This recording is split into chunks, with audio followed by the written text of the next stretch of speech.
Super excited. I'm not sure, is this camera on?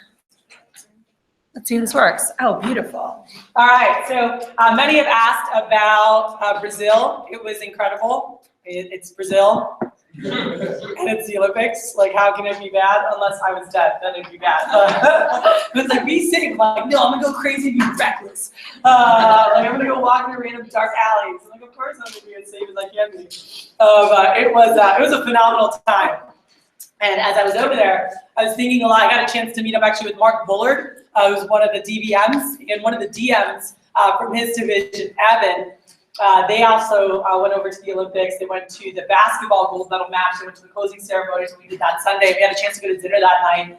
They said, this is so cool. This is something that people, would want to do their whole lives and never have the money or the time and, all the vacations and things that we go on. And we were just joking around. It's like, oh, what's your schedule for the fall? I was like, man, I went straight from California to Brazil, got back from Brazil, and I'm looking at the fall. I was like, where are you going to be? I'm like, well, I've got this volleyball tournament, visit family here, go to Puerto Rico here. We got GCLA events, we got DMC weekend in Austin. Then I go from Austin to Chicago for meetings with Cutco, and then visiting family there. And we're like walking through, we're just kind of laughing and about just the lifestyle that we get to have, that Vector allows us to have through the income that we're able to earn and through the flexibility that it has.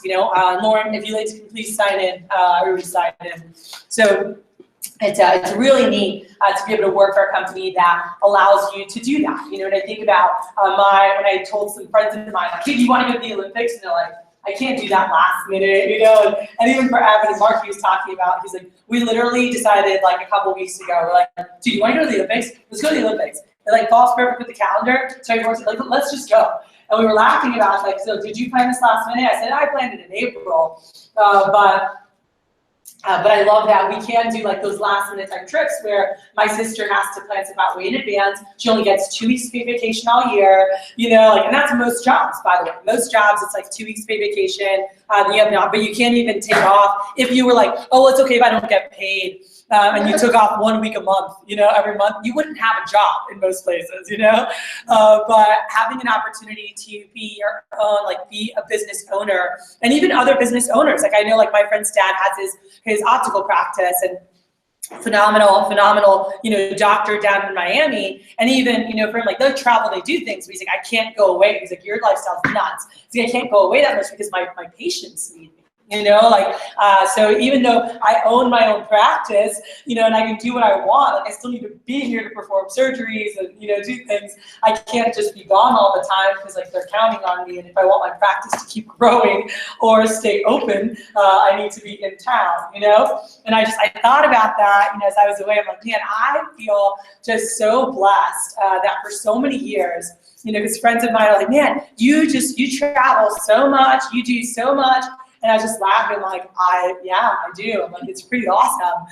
They're like, so this night gig, huh? Like this night gig has done all this, And I just laugh about it. I'm like, it's so crazy. Like literally 14 and a half years ago, I found a little dirty business card on the floor. And never would I have imagined what it would have done. And I had the chance to talk to, I don't even know who he is. I need to follow up with my brother and find out who the heck this guy is. But we were in this like $20 million mansion, beautiful on the Strand and down in LA, on the beach, down in Hermosa Beach. And they're the houses that are on the sand that are just unreal. It probably is more, but I'm like, it has to be at least that much. Like the size of it and the location by itself, the crap holes on the beach cost like $6 to $8 million, But we were invited to this big event 2 weeks ago, right before I flew to Brazil. And I was at his house. So we got there, and I'm like, are you kidding me? And we watched like the sunset from like the patio. We're talking, like everything catered, and we're like, I'm getting introduced to a lot of people. And then I walked in, I was looking for like a line, and there was just like whole lines. Like, oh, do you happen to have a knife? He's like, oh yeah, right there. And I see like Cutco, and I was like, oh, and he looks at me, he goes, are you Moran's partner? And that's my partner at Elevated. And I said, yeah. He goes, oh. He said, he told me that you were a big Cutco wig. And I was like, yeah. I said, all right. We started talking. And he said, he goes, yeah, Jim gave this to me. And I was like, Jim who? And he's like, Jim Stitt. He's like, you know Jim, right? And I was like, yeah, I do. He's like the CEO and like owner of our entire company. And I was like, yeah, actually, I know. Like he's kind of like a, I don't know, uncle, grandpa to me. And he's like, oh, he's so great, you know. And people were pulling him the other way, so we didn't really get to talk much. But he's like, he's a great guy. These guys are phenomenal. I can't wait to talk to you more. He's like, Moran's told me a lot about you. We need to talk. He's like, well, welcome to my home. Thanks for coming. He's like, we'll chat later. And I was like, yeah, absolutely. You know, and he like kept going, like greeting everybody. But I was just like, dang. I was like, that's cool. Like, I wonder who the heck this guy is. And he's like, oh yeah, Jim gave him to me. You know, and I'm like, that's a nice circle to be in. But it was neat being there. But I had a chance to talk to he introduced me to a couple other big CEO of blank company and blank company that were at this party. And he's like, oh, this is Moran's partner. Be like, she's Killer Cutco. She's co-founder with Elevated. And I was just like, oh, hi. And getting a chance to speak to some of these people. And one of the things that came up in conversation was just like just how great it is to be an entrepreneur, to be your own boss, and how it takes a certain level of person, a certain type of person to be able to do that, right? Because it's not easy. And even being in sales, you guys have experienced that. Some of you in this room for the first time this summer. You know, half of you in this room, it's your second summer or third summer. Yeah, that you've been here. And so you've gone through it a couple of times, but you know, going into sales, you're going into a space where you're dealing with rejection. You're like voluntarily dealing with rejection. You're like, I will choose to do this job. I know I will hear no. It will suck sometimes. Everything will not go well, but I will still do this job because it's awesome. But what I love, and as we went through SC2 and we went into it, I talked about, you know, developing those muscles early, learning how to deal with rejection and being able to just get back up and keep moving forward. You know, learning the muscles of, you know, when you didn't feel like doing something, but still taking action because people around you were motivating you, pushing you, reminding you, like, don't be a little, you committed to this, let's go. And so you do things, even when you don't feel like it, you're like, all right, I'm still gonna get up, I'm still gonna take action, I'm still gonna move forward. You know, when everything like went to crap, and being able to be a solution finder versus just a problem reporter, you know, which many people are. And learning, and guys, I can't tell you how incredible it is to learn those skills and hone those skills. Like, you don't understand long-term where that takes you. And that's something that when I was talking with some of the CEOs, we were chatting about stuff, and they said, you know, what you learn at Cutco, because they were just commending like the Cutco program, and like, yeah, we love, you know, working with people that come from Cutco. He said, but just he goes, you meet so many young people from Cutco. And it's like, one of the guys was telling me, I'm like, oh, I know, I train them. But he goes, you meet so many people from Cutco, and these kids, like, they're young, but they're so well past their years of experience. You know, and just how they think, their maturity level, what they've done. He's like, it's unbelievable to see. He's like, most people, when we see their resumes out of college applying for our companies, you know, applying for our jobs, it's not that impressive, you know, or it's like, okay, great, they went to a great school, they got a great degree, you know, but they don't really have that real world experience. And in many cases, their internship they did, we know what they did at the internship. You know, like, words from the CEO, they're the copy bitch. It's like, yeah. It's the truth. He's like, you know what they do? He's like, there's not a lot of real hands-on. He's like, and one of the things that we love and know about the Cutco guys, and what we love about the program, is that we know that the people that do this internship really do have the most unbelievable hands-on experience, because they really are, it's not just like, here, go do this, but they really learn the whole startup process. And I wanted to review, most of you in this room, we've had an opportunity to meet and really walk through everything, and what GCLA is, what we're doing, and I kind of wanted to review, because I know there's some of you in the room that I didn't have an opportunity to meet with prior. And this is, by the way, why I'm still here. And I was talking to Dan Cassetta last night. We went to dinner. After I went to dinner with Jacob, he had texted, he's like, I'm in town. I was like, yes, that's a man that I like to talk to. And I don't know if anyone knows Dan Cassetta. I know some of you guys have heard him speak at events. He's one of the greatest in our company ever, but not just in Cutco, just as a human being. He's also plays poker pretty professionally. I don't know if he's like a professional poker player, but plays at a very high level and knows a great network of people. But I saw his Facebook a couple days ago, and he's like, oh, had a great event. And he put up, and there was 12 guys all sitting at a table, and his post had said, this is the group that we did a mastermind dinner, and here are the people that were there. And it was like the assistant CEO of Facebook, the guy who owns like all these like super big wigs. And so we were talking last night. I said, I saw your post. I said, okay, talk to me, tell me, how did it go? How did it come together? What did you do? And he's like, well, Kenny Coleman's dad and I are really good friends. He was the guy he holds the fast start record for first 10 days in Cutco. So Kenny sold, I don't know, what is it, $36,000 or something in his fast start. So he holds the record right now. He's from San Jose, and he worked at a dance office. So he's like, his dad does it. So he starts telling me about him and the people who were there and the people that they got together. So I invited 4 of the guys. I knew this guy from this, I knew this guy from playing poker. He's like the world's greatest poker player. I knew this person through this person. And so he knew some people and told them, hey, we're getting a mastermind group together to just talk about, just share ideas and just connect, like just start connecting. And so we talked for a while last night, and then Dan asked me, he goes, if I was able to connect and do things like that, he goes, I'm thinking about doing that as like a thing where people actually pay to come to it, you know, and they pay a certain, he goes, and he asked me, he goes, if I charge, he goes, so here's what I'm thinking for the female circle. I said, I'm in. He goes, okay, but he goes, if I charge, let's say it was like, we had, you know, it'll be 10 to 12 people, and I charge $1,500 to come to dinner for that night, you know, and be part of that group. Would you pay that? I'm like, absolutely. I said 1,000%. I said, charge away, let's go. Tell me the date and when it is. And he goes, I said, the power of being surrounded with, you know, like-minded people or people that think bigger than you and what's possible, and just really challenge you in a way where you're like, crap, like I need to step my game up. Like I love being surrounded by people like that. And as you move up, it's harder and harder to be around those people because most people don't think at that type of level. So to get to a place where you're able to constantly connect and keep that circle where you have 7, 10, 15 people who are all multi-billionaires, you know, millionaires, and being able to talk shop with them is a pretty incredible thing. Those who have done Tony Robbins, he has his, what is that? What does he call it? That he does like the group for the year, took $50,000 to be a part of that group.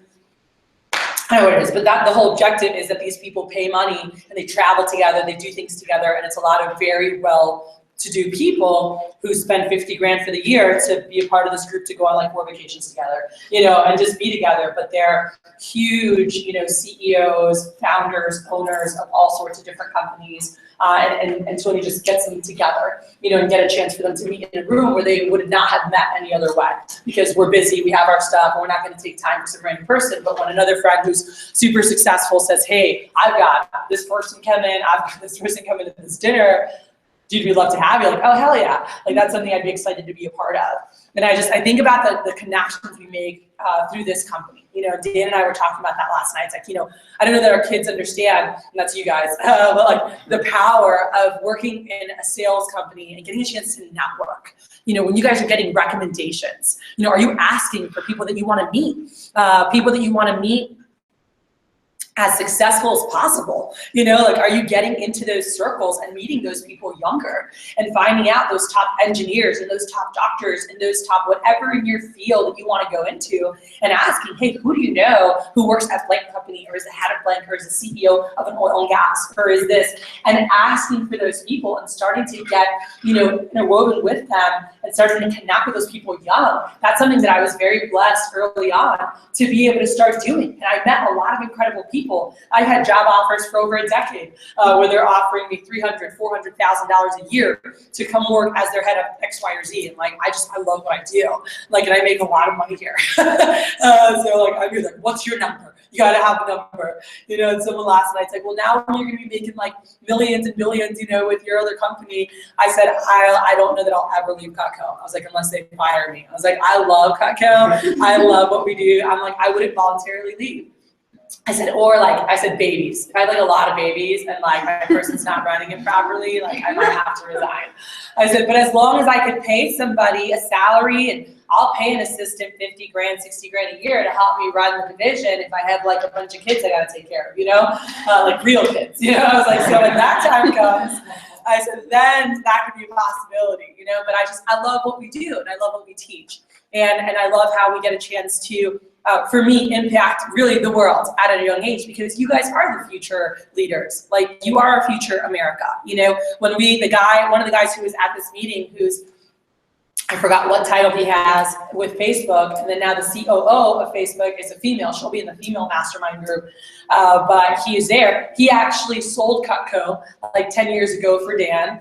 He was an assistant manager in Dan's office, and he now is in whatever, what's the founder's Wall? I don't even know the heck his name. I don't know anything with that, like tech companies. But the founder of Facebook, like he's one of his good, he lives in his house, like in the back of his house while he's building his $1 million mansion. He's living in, you know, the founder of Facebook's like backyard in his guest house right now. You know, that, yes, thank you. That guy. All right, but he's like, oh yeah, he lives in Mark's backyard right now while his mansion's being built. But he's like, he sold Cutco for me. He was a system manager. He went through Leadership Academy, worked his way up. He's like, and worked his way up through the Facebook channels, and now he's like top wig and like good friends with Mark. Like that's part of his inner circle, you know? I was like, that's awesome. And Dan and I were just sharing, and Dan's been here like 20, I don't know, 25 years or something, or more. And he never has to worry about money ever in his life. Dan is very well set, you know, multi-millionaire, owns a lot of different properties, you know, businesses, things that he has money invested into. Like he's perfectly set, but loves, again, what we do. It's like we shape and mold the future. Like they get to come through us. You know, like John Vroman, who's doing all these things that went through. John Berghoff, who's huge. Hal Elrod, who's impacting the world right now with Miracle Morning, speaking all over the world. Like these were Cutco sales reps that learned skill sets, that went through Leadership Academy, that just think differently about what's possible, think bigger about what's possible, challenge people's limits constantly. Because you guys are the ones, we are, as humans, the ones that set the limitations on ourselves. And through going through push periods, through going through, you know, running branch offices, through going through all that process, they just grew stronger and they just thought differently about what they could do for the world. And they said, you know what, I'm gonna go out and make an impact. And people are like, that's so dumb. You think you're gonna, like one person, that you're gonna make an impact? Yeah, by the way, don't forget, it's always one crazy person that does big shit. It always is. Just look at it, you know, through time and centuries and centuries and centuries. It's one crazy person with some crazy idea that goes out and changes the world, all right, and does something incredible. And that's our goal, you know, as leaders, as managers. My goal here, and which is very in sync with a lot of the top people in our company, is to really be in a place, and I think it's so awesome to be in a transitional place. In a place where you guys, you know, a lot of guys are graduating from high school, or you're in the college years, and it's before the, you know, there's different chapters of your life, but this is where you're really shaping and molding like who you are and what you can do, you know, for the world, for yourself, for your family, and really identifying that. You know, and I know it changes. Some people like change their major like a million times, but regardless, you know, we get a chance while you're figuring out what you want to do, and that's like, I have people sometimes like, I don't really know what I want to do, while some of you guys are very clear on like what you want to do. We get to really show you more about who you can be, you know, and how to act and how to react and how to think. And for me, I'm like, I don't care what you're going to do, but I think it's important that you understand who you want to be, what kind of legacy you want to leave, how you want to treat people, the impact that you want to have, you know, really think about that at a higher level and what's possible, you know, for you and for the people around you. And I tell my friends, I'm like, I'm going to change the world, you know, and I tell them like, I'm going to, and they're like, you always say, and I'm like, I know that through the people I've been able to work with and influence, they will do incredible things, like in all different fields, and I know that. And I know that I'm gonna continue every day of my life to just give back in some capacity, whether it's building the hospital in Haiti, you know, it's helping people with their like health and energy and just being able to like be around longer, you know, and do more because they have the health to do so, you know, and giving skill sets to just be better human beings, better leaders, better teachers. Like I'm very committed to, as corny as it is, like making the world a better place. This world is shit. There's a lot of shitty, crappy people in it. You know, like there's some really nasty people in this world. And it just like, it breaks my heart. Like it makes me sick to my stomach when I see the like crazy effed up crap that people do to other people, you know, and it's just like, oh man. So for me, it's like, I'm gonna do as much as I can to create as many incredible people who want to help change and shake shit up, because this world is effed up. If we can impact more people to do more, that's what we're gonna do. So back off my rant on all that to Leadership Academy. I'm very proud to teach the Leadership Academy. I'm very, it's my favorite part of the job. is to train and develop future leaders. I'm very passionate about it. It's my favorite thing that I do in my job. I'm still here because of this. And that's what Dan and I were talking. I'm so stoked to start our new, a new year of Leadership Academy. I said, this is my favorite part of Cut Code. This is why I'm here 14 years later. It's this. I love working and coaching our future leaders. I freaking love it. And I love being able to, build those relationships and really coach these guys. So I sat down and went through and thought about, okay, what did we do last year? And for those who were here last year, I didn't put this together, but I really thought about it. I said, from the people that I've spoken to who went through last year, and if you didn't get these papers, they're right up there on the front, but if you guys pull up the fall 2016 GCLA syllabi, here's what we're gonna be doing. So first of all, whether some of you guys in this room might not even know, there's a couple people in here that I never even spoke to you, like 2 or 3 of you guys. I'm like, hello, who are you? But for most of you, I know that many of you were interested in some capacity, whether it was being an assistant manager or branch manager. And here's what I want to say again. I would not tie yourself to something unless, if you know you're committed to running a brand. I know there's some people like Dan Hung's in high school right now, he'll be heading over and watching this on his drive over. Like Dan, someone that was like, I said, on a scale of 1 to 5, and that's a question that most of you have gotten who have met with me, but I said on a scale of 1 to 5, 1 being, I'm okay if I don't earn a spot next summer, 5 being, I'll do whatever I need to do to earn a spot next summer to run my own office, where are you at? He's like, I'm freaking 20. He's like, I'm doing it. What do I need to do? And stepped up from there and had a 10K plus push performance, absolutely crushed it. And I know that he's gonna be working really hard around his high school schedule. He wants to follow in Dan's footsteps and be the next high school senior who goes out. And he's like, I want to crush it. And I want to compete next summer, and I want right out of high school to be able to do that. I want to have my own business. He wants to have a roller skating rink. So what do you want to own? He's like, don't laugh. He's like, a roller skating rink. I'm like, what? I'm like, that's awesome. He's like, my parents want me to be a doctor, but I want to own a roller skating rink. I was like, that is awesome. He's like, I just love it. I love roller skating. And I love it. He's like, and I want to, that's what I want. And I was like, hey man, that's awesome. So that's what he wants. I'm like, we're going to help you learn how to start a company. You're going to open your roller skating rink. But some of you guys, if you know you're, a 5 or you're a 4, put in a letter of commitment, the earlier the better. All right, so what is that? Letter of intention, the letter of commitment, you'll hear it called different things, but letter of intent, where you literally just submit a letter to me saying, hey, this is my letter of intent. I'm fully committed for next summer. I'm going to do everything I need to do to train properly and earn one of the top spots for next summer.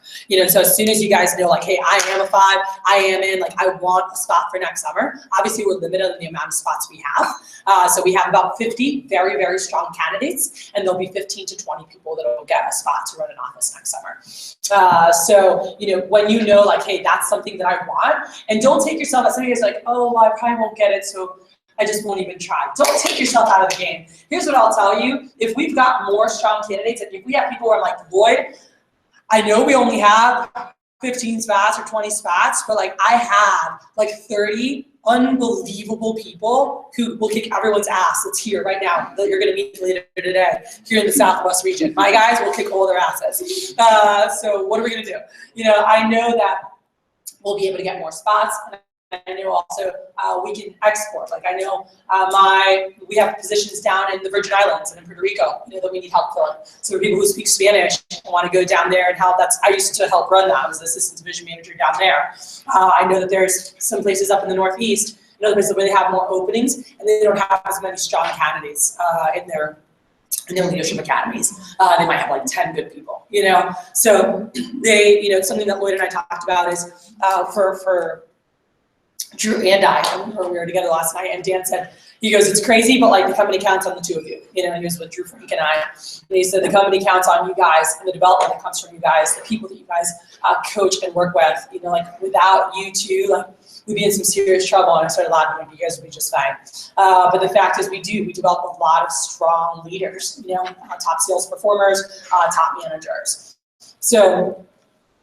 Anyway, so with this, going through, as we sat and looked at it, I said, okay, so 1, as soon as you know, hey, this is something I want to do, get a letter of intent. It doesn't need to be anything fancy. So you're I don't know what to write in it. My letter of intent literally said, this is my letter to state my intention to run an office next summer. I will train. I will do what I have to do save me a spot. That was my letter of intent, by the way, in 2003. My manager's like, all right. I was like, you said it didn't have to be anything fancy, you know? And he was like, that's cool. I'm like, all right, like a longer one later. But it could be as simple as that. But no, I recommend, and I went back and like actually wrote something that he could turn into our region manager. He's like, can you rewrite that? Put a little more thought into it. I was like, I just want to run an office. And he said, you know, what's your experience been? And he's like, hey, you know, this is my, he's like, say, hey, this is my intention. And just say what I say, hey, my experience has been da-da-da with Cutco. Like, here's what I've loved. Here's why I want to do it. So it's like what you've loved about your experience and why you'd want to run a business, like a branch. So stating like, I want to have my own roller skating rink one day. I want to have my own medical practice. I want to have my own geology and rock jewelry, whatever it is that you want to do. And I think it'd be really awesome to be able to start learning those skill sets now, you know, and again, developing those muscles early. That was something I was talking with Jerry this morning, like the earlier, because some people will be like, oh, well, I'll do that later. I'm like, the earlier you can start developing that muscle, think about building muscles. The longer you do it, the bigger and the stronger you get, right? And so it's like the earlier you can start, the better you are later, the stronger you are. You're a better manager, you're a better leader, you've had much more experience. And so the earlier you can start, like I wish I could go back and have started out of high school, you know, with this company, but it didn't start until my junior year of college. Like I wish I could have, like there's so many things, I'm like, oh my gosh, I could have started earlier. Like I could have learned this, I could have done this, I could have had an additional $100, $200, $300,000 in the bank easily, you know, starting off younger and starting to save younger. But whatever, everything happens when it's supposed to happen, just embrace it. You're here for a reason. You're here right now for a reason.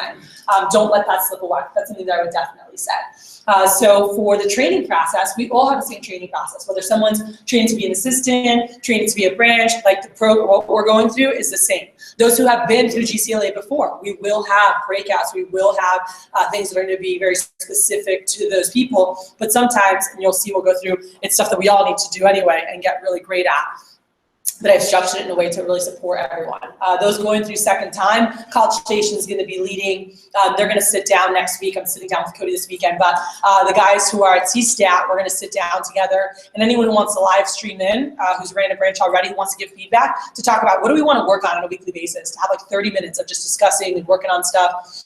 And you guys will have things that you need to be ready for when we meet monthly that'll be separate than the guys in one-on-one. Cool? So we have like 201 and 101. But everyone learns the same things because I'm training you guys on setting you up so that you have a chance to run a branch next summer. How does branch work? Remember, how does branch work? Anyone explain to me? 8-week mini term. 8-week mini term. Write that down. So if someone asks you, how's branch? Your parents ask you, how does the branch work? Branch is an 8-week mini term. All right, think about going to school, right, for like the half of summer, like when you do the half summer term. So it's an 8-week mini term. And then you say, so mom, dad, 8-week mini term, where basically it's like sole focus is school and it's entrepreneurship school. You're learning how to start up a company. You're interviewing, you're training, you're working with reps, 8 weeks, all right? Your sole focus, like when your parents are like, don't work, honey, just focus on school. Like that's your 8-week mini term, is like just focus on, it's entrepreneurship school. This is your master's in entrepreneurship that you're going for right now. In 8 weeks, you're just like learning that, focusing on that. And by the way, you can still do demos, field train your team, but you're focused. So I always tell my guys, part of having money put away and having startup is I wanna make sure all your expenses, you have money saved, because it's like you're not working for 2 months, even though you are, and you'll make money. You want to pretend like, you know, zero money's coming in. And in terms of the business and the office, zero money's coming in May and June. I don't make money off my office until July, all right? It's how that like business, you spend money and then you make money later, right? It's like you're a farmer, you plant seeds, you have to wait for them to grow, harvest, and then you can sell them and make money. Does that make sense, all right? Versus like when you're selling, it's like, you made a bracelet, you sell it, you get cash. Well, you know, it's different. So you're farmers, you can't forget that. So for 8 weeks, you're learning how to start up a company. Cool? Your goal, 5 to 10 people you can lock arms with for July. On the low end, you want to like, depending on certain territories, you want to have, your focus is having 5. You know, in some branches, I'm going to tell you, hey, your focus is 7. And then some of you guys who are in bigger recruiting territories say, here, your focus is 10 plus that you can lock arms with for July and go sell with. So through May and June, your goal is to find those 5 to 10 people that are like stoked to crush July and August with you, who are stoked to step up for the Super Bowl and really make a big statement. So now in July and August, you're selling with your 5 to 10 guys, you and them, boom, locking arms, going out and selling, and you're making straight 50%. So one of the cool things, that's the other aspect with brands. So when you tell your parents, if I get a chance to do this internship, it's an 8-week mini term where I'm in the office. It's like I'm just in school, learning how to start up a company. And then I get to sell at 50% commissions. So that is freaking awesome, because do you guys know where you need to be to sell at 50% commissions normally? 150K, all right? 150K in career sales to sell at 50%. So one of the perks of this internship is we know that for 8 weeks you were in this mini term, so now we're like, hey, go make mad money. So you get to sell 50%, straight 50% on your checks for all of July, August, and September, you get 50%. So 3 months at straight 50% commissions, which is freaking awesome, okay? Also, you're still getting paid off your guys. So if you did a good job lining those guys up and you have 5 to 10 people going at it with you, you're also getting paid off those guys, which is pretty sweet. Here's the last part that I think is so cool is the guys that you recruited, all right, that came over with you, the guys that you recruited and what they sold for the summer. So they sold 70, 80, 90K, whatever they sell. Guess what that gets added to? Your career sales. So if right now you keep selling and you get to, by the time summer comes, you're at 30K, 40K. Some of you guys will be at 50K or more. Now your branch sells 70, 80, $90,000. Now you go out in July, August, September, and you sell $20,000, $30,000 or more, all right? You can put yourself in a position where by the end of September, your career sales are now at 150K, and you keep selling at 50% commissions, which is pretty hot, all right? But regardless of where you end off, it does add on. So even if you're at 130 by the end of, you still only have 20K more to go to hit 50%, all right? But everyone, 8-week term, sell straight 50% regardless of where you're at for July, August, and September. So that is pretty freaking awesome. So right now, as I mentioned, everyone trains the same way, because there's some of you guys who are like, yeah, I want to run a branch.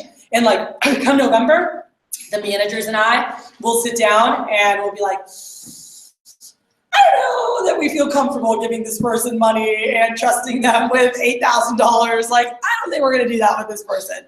And you're not going to be in a place where we feel comfortable doing that. You know, then there's some of you guys who right now are like, maybe I'd be an AM, and come like November or December, like me, I was like, no, I want to freaking run a branch, and I'll do whatever the heck I need to do. And so you never know. So for right now, that's why I said, don't, unless you know 100%, like I want to run a branch, get your letter of intent in, but just set yourself up to have the most opportunities. Set yourself up to have the most options. That's what you guys want to do right now for yourself, to make sure that you're lining yourself up for success. So here's the game plan. We've got this morning, which all the times have all changed, but we're going to dive in. See if Wasim will go first, or Mary Lou will just go first. We'll just kind of switch up and jump these guys in here. But we've got, there is, by the way, everybody, there's a new interview, a group interview that we're going to be using. It's the same, but it's shortened. It's very similar to, for those of us who have been doing a lot of the one-on-one interviews, right, that are shorter. Drew was the test pilot for it through the month of August, and so his team was testing it for the entire company. It's about a 20-minute group interview. We have the outline, everything we're going to go through here. It's simple, it's to the point. Yeah, it's beautiful. Yeah. For those who haven't made interviews, you don't understand, but it's awesome. So Mary Lou is just going to walk through. By the way, Mary Lou is going to go through just basic interviewing, like tips and keys. Not through, but you guys will be getting those scripts. It's very simple. You could read it 2 or 3 times and be ready to rock. But I want her to cover like through the pre-screening, like just things that you want to make sure you do, demeanor, to rock a great interview. So she's going to give some interview tips to you guys.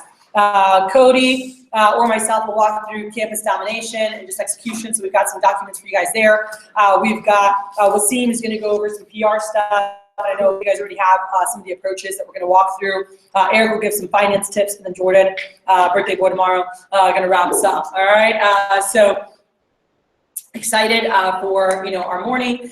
Then what I did is I broke down what we're going to focus on each month. So the month of September is going to be the interview, plus the stuff we're going over now, really mastering on-campus recruiting and PRs. All right. So through September, so the lessons that you're going to get today are, PR and campus, and you're going to hear a lot of that through, you know, the event with like whatever manager meetings that we have. You guys have a lot of great stuff for you on the agenda for this weekend as well as reps. But then through September, each time we're going to always be drilling on campus stuff, on face-to-face recruiting, on PRs, but our main new lesson will be focused on the different parts of the interview, and you guys will be getting drilled each week on different parts of the interview to make sure you're really comfortable and confident with it, whether you're away. And by the way, those who are away, ours are Tuesday nights at 8:30, is it? Okay, so the pilot will be live streaming. I know here to Austin, because there's a couple of the guys who are going to be getting one of the study rooms here in Austin at UT. So the guys from St. Edward's can come over, and they'll have one of the study rooms on Tuesday nights at 8:30. They're going to live stream it here. And even those of you guys who are away at different schools, you can live stream with us or with your local manager. But Tuesday nights, the pilot will be live streaming at 8:30 p.m. Every Tuesday night for GCLA. So talk to your manager. They have a night that they're doing it, and if you're away, you're welcome to Skype in with the pilot, or you can when your manager's running it. But if anyone has a conflict, like maybe you're in the HTX office, and whenever they're doing theirs, maybe you have class during that time, right? So then you could just jump on hours. Or maybe one of my guys has class until 9:30 on Tuesdays, so he could hop on to Cody's or Jordan's or someone else's. So we're all gonna be on the same agenda in terms of what we're doing and what we're learning. So each week, there's different parts of drill on the interview that we're gonna have. There's also suggested readings. It's not required, but it's just great stuff for you guys to keep growing and learning. So the first book I put was the Entrepreneur Roller Coaster, which is a phenomenal book. And you guys could, you know, keep on pace with that and read through that. Then our GCLA prep number 2 is going to be Friday the 30th. And by the way, as we're going through this again, the guys who are going through second time, I want to make sure you guys are mastering stuff, and you're going to be going over other stuff as well. When we meet monthly, we have Friday the 30th from 3 to 8. I'll be at the pilot office. We'll start with different fishbowl scenarios. When you see fishbowl scenarios, we literally have a bowl with scenarios of like something happening, and you'll pull it out, and it'll say, "What do you do when blank blank happens?" And you're like, "Ugh." All right, so you'll pull those out just to be learning just random stuff that could happen. How do you deal with it? All right, so those will be, you know, extra credit towards your scores. And by the way, you'll be getting graded each week when you guys are drilling, and when we meet once a month and we do drill for skill. Sometimes you guys will be grading each other, and sometimes you'll be getting graded by one of the managers. All right, so just so you guys know, and that'll play a role too in where your skill sets are. So we'll open up that Friday. We're going to do campus drill for skill from the stuff that you guys have learning today and should be implementing through the month. We're going to have random drill for skill. We're going to grade you guys on that, PR drill for skill. So that'll be everybody. We're going to match up 101s with 201s for that. We're going to be grading each other. Then we'll break in 101s. We'll be with Eric, and he'll be doing interview drill for skill and actually teaching how to be a great receptionist, going through those tips. Then 201 will be with me, and we're going to be diving in with PC1 review and discussion and making sure that we've got that on lock, one of the most important PCs that you do, and really diving in with proper skills checks, really reviewing that and making sure that 201, you guys are feeling really comfortable with that. At the next prep, you're going to be getting drilled in front of 101, and they're going to be learning while they're watching you get drilled. All right, so just so you guys know.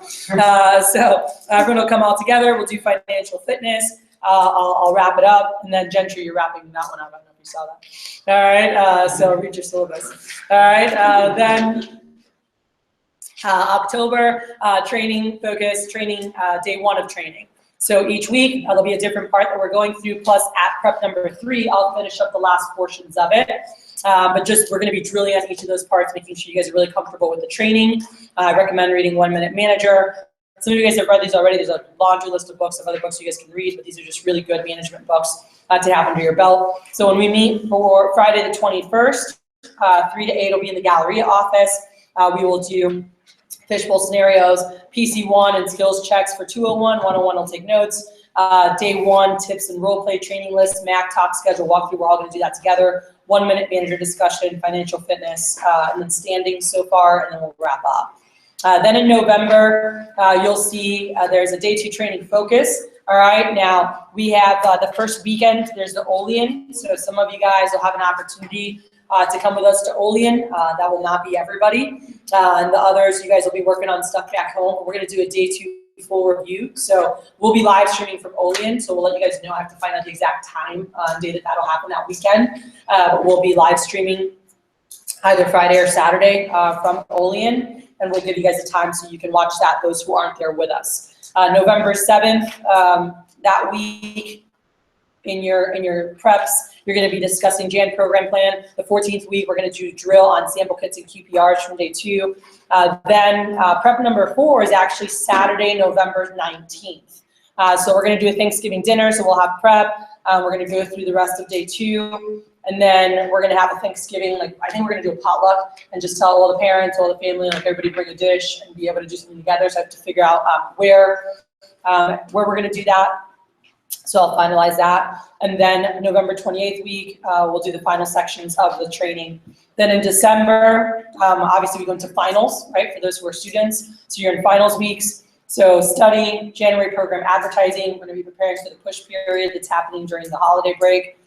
December 14th is a Wednesday. We'll have a division-wide team meeting with push setup, phone jam, make sure that everyone's ready. So they will live stream at all the offices, but we'll have a big team meeting and the different DMs will speak. And then that Saturday, which is it says November 19th. You guys can change that. It's December 17th. So that Saturday, December 17th, please change that, is prep number 5. So 11 to 4, we'll go through the AT program. We'll go through fast start productivity and make sure that everyone's in line on how to run your cycle. And then we'll do a holiday party. Parents are invited to join. So we'll do something somewhere. And then the district managers will have a holiday outing later that night. During the break, you guys will have to discuss with your manager, those who are on pace, when your cycle is. You'll actually run a cycle, meaning like you have a week where you're the manager. And it might be the same week where your cycle starts on Sunday, your cycle starts on Monday, your cycle starts on Tuesday. And so you'll go from Sunday to Sunday, you'll go from Monday to Monday, you'll go from Tuesday to Tuesday. Like you'll be in charge of like a whole process of setting people up for interviews, running the interviews, running the training, like everything. Like you're running a little branch within your office. So everybody runs a cycle, and that's a really good thing to do during the break because it's kind of a summer-like feel. People are home, and so you're able to really create something great and get a run through before the summertime hits. And then whatever you're doing, is done for the break. And then on January 11th, we are doing a 2 to 8 before most people start school. Most people start classes the next week. We're going to do a division meeting with the GCLA breakout in that. So you'll get more details with the stuff in the back later, but just wanted to give you guys kind of a general overview of what's happening and what to expect as we're going into here. But I'm going to pass it on to Mary Lou. You can just dive in right now with interviews. You guys probably want to take some notes on this because we don't have handouts for this. You'll be getting the interview packets later. So you guys just want to take some notes on this. But Mary Lou is thebomb.com. And we had a lot of fun. I don't need an intro. No, just go. Okay. I just want to say you're thebomb.com. This is awesome, by the way. Thanks. I was like, we were talking about it, and I was like, oh my god, I want one. And I was like, holy shit, I want to be in GCLA. Okay. Interview. Where's my phone? Who's ran an interview? Yeah, oh, that's really good, man. On this side, who's run one? Okay, that's what I thought. So it's like pretty 50-50. Okay, for anybody who has run an interview before, running short interviews is very different than running the normal, like, 3-hour interview. So you want just pretend you've never run an interview before when we're going through stuff right now, because it's way different than running like a full-on like 45-hour interview that takes all day. You start when it's daylight and it ends when it's night. That happens, it does. Like those 6:15 interviews, you go in and then you walk out and you're like, oh my god, why am I so tired? It's like 9 o'clock right now. Okay, cool. So we're gonna go through the pre-screening, the group, and then the post-interview. I'm not gonna read the interview to you. I'm just gonna give you some tips all throughout. So first with the pre-screening. So there's something that happens before the pre-screening, which is like second manning and all that stuff, which I'm not gonna go through like entirely. Because we don't have that much time. However, you want to make sure that the environment in your office is recruiting friendly. So I don't want to stand your lecture, give you all the answers. What do you guys think a recruiting friendly office looks like? What's that? Clean. Clean. That's yeah, you would be surprised, but even my office sometimes it's not very clean. Okay, so what else? Music, yes. But what kind of music? Should the radio be playing? No. What music? Not heavy metal. My favorite. What? So there's like, you can play two different kinds. Like some people like some chill house, you know. I love John Mayer because I just like having like a chill office feel. So if you think about it, they're coming to a professional interview, not like a nightclub, you know. So you don't want to scare them off or anything. So I like John Mayer, Jack Johnson, Jason Mraz, like just like chill music, whatevs. Were you gonna say something, Jude? Oh no. Yeah, Well, you were like excited. What were you I gonna was say? going to say it's important for an office to be prepared. So you have everything ready, so you're not scrambling for things. Yep, that's true. So I would say the third most important thing of the office environment being recruiting friendly for your applicants is really just the attitude of the people. So you need to teach your receptionist like how to be when an interview is coming in. You need to teach your assistant managers, and it's good for you to know yourself what the energy needs to be like. So for my receptionist, I always teach them, you know, obviously be professional. You know, in the front, I have some very loud and crazy receptionists that I always have to tell, you know, there's an interview coming. They're like, oh, okay, and then they're like quiet and like, you know, just happy, friendly, like loud, crazy, running around the office doing whatever. So yeah, they're not. So just make sure that they're friendly. Whatever assistant manager is helping you, you know, greet the interview, collecting applications. They're always like the really, really, really nice one. So you can be a little bit more of like, you know, lay the law down person. So I don't really know the best word for that, but except the bad words. But so you want to make sure that that person's really, really friendly, and then you can kind of lay down the law a little bit. So with the pre-screen, the first thing that I'll say is, you know, when your applicants are coming into an interview, you have to think about where their mind is, okay? They either heard about us through their friend, or they found a business card at school, or they saw some sketchy chalk written on their board at school, or they saw it on, you know, Craigslist or whatever, you know? So, and over the phone, it's not like they told them it was like a knife thing, so they just walked into an office where there's like 13-inch swords everywhere, you know. They're a little bit freaked out. At least for me, you know, when I first walked into my office, it was like during SC2, and they were like SC2 flyer, like that whole office was, I was like, where the hell am I, you know? I was like, what am I applying for right now? And so that's how your applicants are feeling. So I don't know if you've ever like seen people come in for an interview before and they're like, they're just like looking around and like they just filling out their application, like, do I want to put my address on here? You know? So just know in the pre-screen, when you're initially going to greet them, you want to be like nice but firm at the same time, you know? It's really easy as like a new recruiter to be like, I'm the boss, I'm gonna be a bitch. You don't want to be super mean to them. You want to be really like welcoming right in the beginning, but like also like professional and firm, you know? So how you shake their hand is like super important. Don't do like the fish grip or whatever.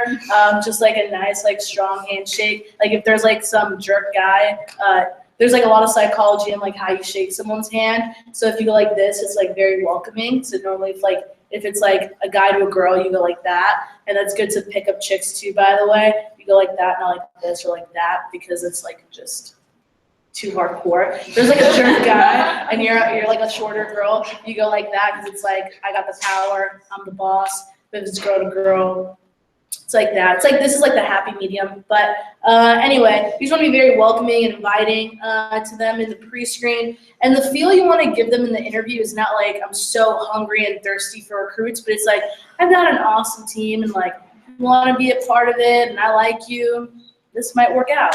Like that'll be cool if that works out, but not like hey, this is why this job is so amazing and like you have to do it, like, oh my God, like please be a part of my team, there's no one here. So you don't want to get off that. It's so true though.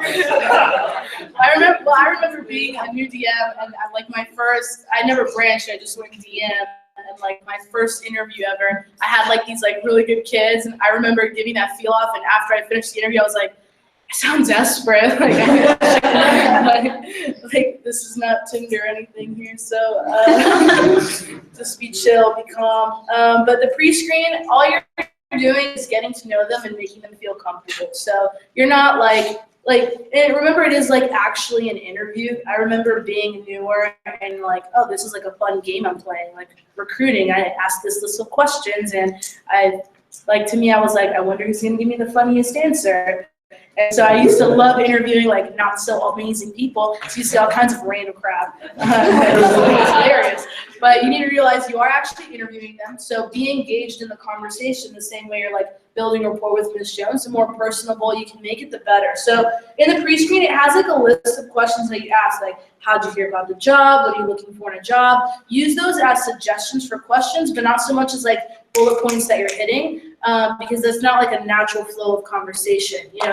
Find something to connect with them on. That's what the questions are there for. So if you're like, what do you study in school, and it's biology, maybe you were once a biology major, or you can just be like, oh, is that pre-med? And 90% of the time they're like, oh yeah, oh cool, what field did you want to go in? Oh, I want to be, a surgeon. Oh, that's awesome, my uncle's a surgeon. Just find something that they can connect with you on like a human level, so that they're like, oh, they're also a person, which is cool too. So go through their application, yada, yada, yada. So the purpose of the pre-screen is get to know them, tell them a little bit about the job.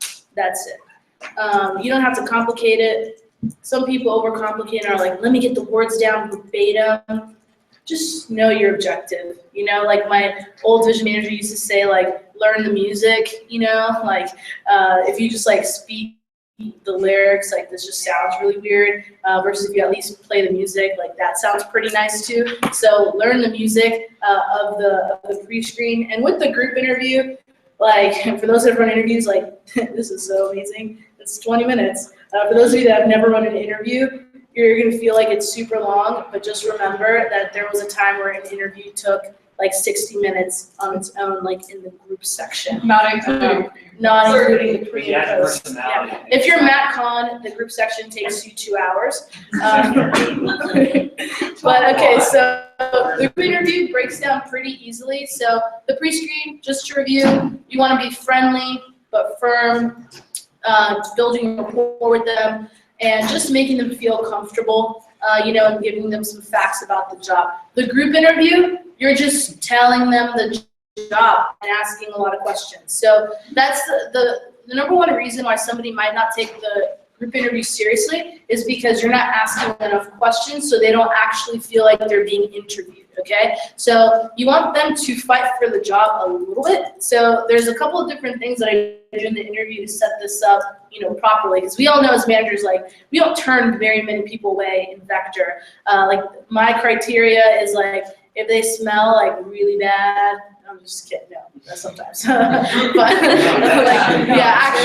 actually, yeah, if they're just, like, stinking up my room and, like, even, like, 3 cans of Febreze isn't gonna take care of it, like, okay, I gotta get them out of there. But, we don't turn many people away in Vector, and a lot of people that apply with us know that, so they come in very confident, especially if they're recommended by a friend. Like, I was recommended by 6 people, so when I came into my interview, I was like, oh yeah, I got this type thing, but the interviewer made me feel like I wasn't gonna get the job, so I was like fighting to like answer every single question in the interview, so it made me want the job versus like, oh, I can do that job whenever I want.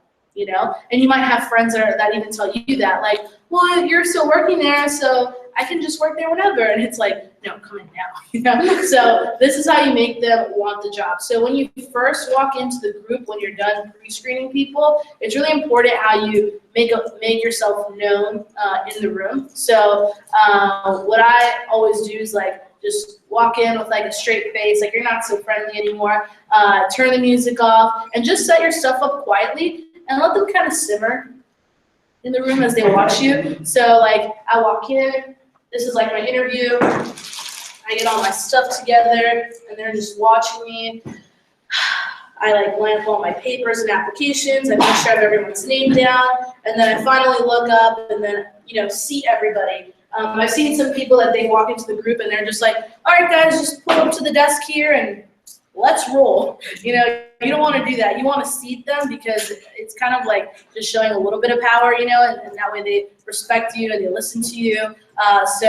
You always put like your sharper kids, or the ones that you really want to recruit, closer to you. So that way they're paying attention and they're fully engaged in the recruiting process, and they're around people that are like them. You know, like if you were, think about your training class and who is in training with you, and if you were sitting with some of the other people in training versus like who your role play partner was, you probably would have just been like, oh my God, like the whole entire time, right? So don't do that to your sharp kids. Sit them all together and sit them near you. So for me, I know that when I talk, like I always ignore this, like this side if I'm not like standing like in the middle or in like a big open space where I know I need to like scan the room. In my small interview room, I always pay attention to this side. So whoever I'm not like super excited to recruit, I'll like, even if it's not somebody that's super not so sharp, I'll still put them in the front row, but I'll put them on this side because I'm not going to pay attention there that much. And I'll put all my sharp kids like facing this way because I know I'm going to be engaged with them a lot more. So you just need to know yourself a little bit, and it might take running a lot more interviews. But a good way to go is your top people go in the front and then just follow suit with the rest.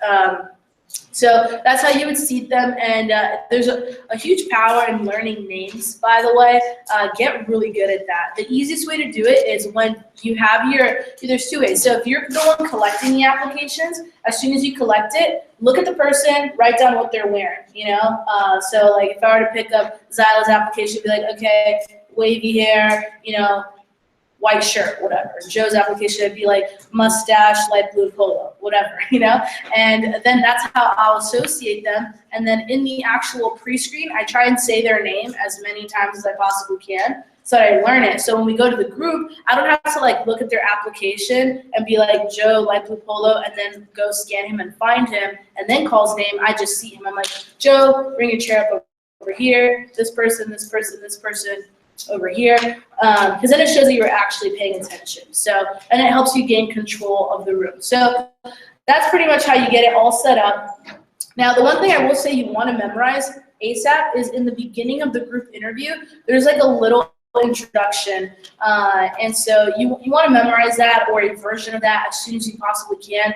Everybody's intro that's been running interviews for a while is a little bit different. Mine's a little bit intense because I hate when people ask questions throughout. So I'm a little bit intense in the way I set that up in the beginning. But whatever version of your little introduction, you know, that your manager wants you to say or whatever's in the script, memorize it as soon as you can. Because imagine if you're standing there, you went through all this stuff to set up a rockin' interview, sharp kids in front of you, then you get your script, and it's okay to read the script, but you go, hi, my name's Miriam Chang. I'm a pilot sales manager for the West Houston office of Vector. Today I'll be going over this, and you're just like reading off the paper. It's like, okay, they clearly don't know, you know, what's going on right now. So if you at least have the intro memorized, but you read straight off the paper for the rest, you'll be fine. So the sooner you can memorize the intro, the better. It just shows a lot of confidence, and confidence really is key. Really with anything in Vector, but a lot with interviews. So then just read through the rest of the interview. So how do you add that intensity and make sure that people hear the questions stand? For someone who like usually just reads off the script and just does it confidently, but at the same time they'll still just ask questions. So here's what I say. Okay, so I'm just like,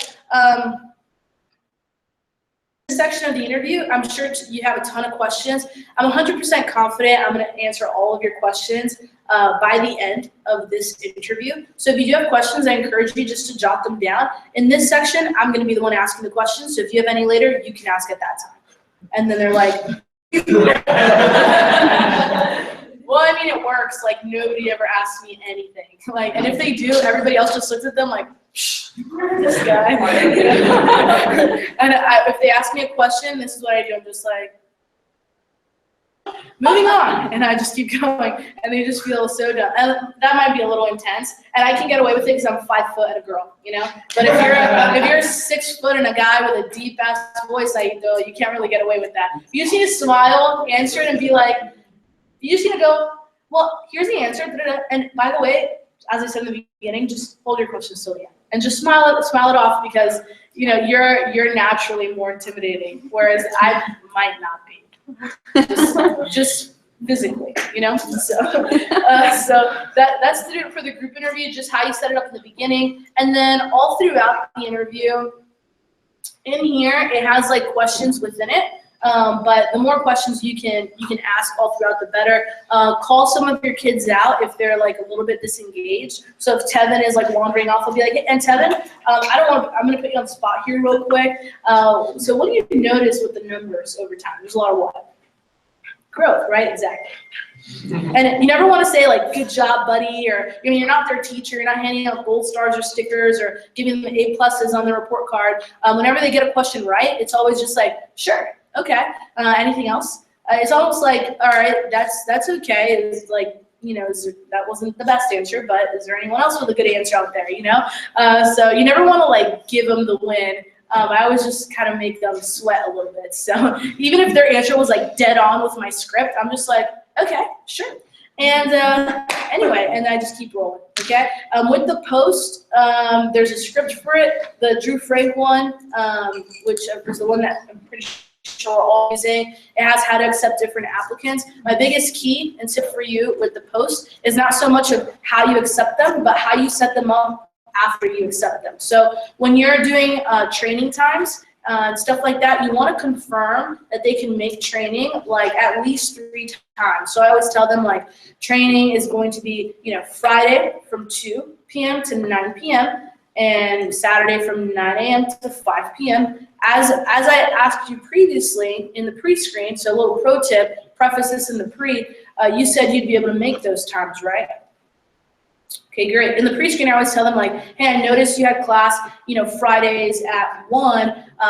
Typically our trainings happen at 2 o'clock on Fridays. Do you think you'll be able to, move your schedule around as a one-time deal if accepted just for training Friday and Saturday? And in the pre-screen, they're always trying to make a good impression, so what are they going to say? Yeah. Yeah, right? So at the end, when you bring it back in the post and you're like, hey, so, Friday, Saturday, we have this, as you said, you'd be able to make it. And I was telling them, like, I'm going to assume that you'll be able to figure it out, like you said. I'm going to give you a call on Wednesday, though. For whatever reason you can't, you can just use this letter as the excuse letter for work or school or whatever, So I was just like, preface it that way. That way they're like, oh, shit, okay, I need to figure this out, So there's that, and then there's the names list. So I'm going to send this out to the DMs because I don't know that everybody has it, but there's a leading piece that we give people when they're accepted to training that has how to brainstorm their initial list of people on the back, and their assignment is to brainstorm between 10 and 30 people before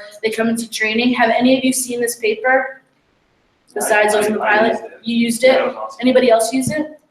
A couple? Okay, yeah. You just sent out this week in an email, like I'm gonna send everybody an email that'll have like all the documents in it that you guys want for the interview and the script. Yeah, so this is just the last thing, but all you need to do in order to generate at least some names and numbers on there is I always tell them like, hey, as you know, we start with friends and family, and so you have a little assignment. And I make like an exciting thing, like, yo, little assignment before you come to training. And they're like, oh, what is it? I don't know anybody that gets excited about homework. Only the people I sign for training. I'm like, oh, you have an assignment. What is it? Oh, it's to come up with a brainstorm list of people you could potentially show cut code to. Doesn't necessarily be people that you're gonna buy. Just anybody you think might be nice enough to take a look. And for being honest here, Austin, if I was like to give you $1,000 on Friday, if you came in with 100 people, do you think you'd be able to get it done? Probably, right, yeah. So, I mean, it's not really like a question of whether or not you can do it. It's just if like you're willing and able to. So, if you were to brainstorm anybody over 30 that eats, how many do you think you could come up with, Saito? How many do you think? Like 10?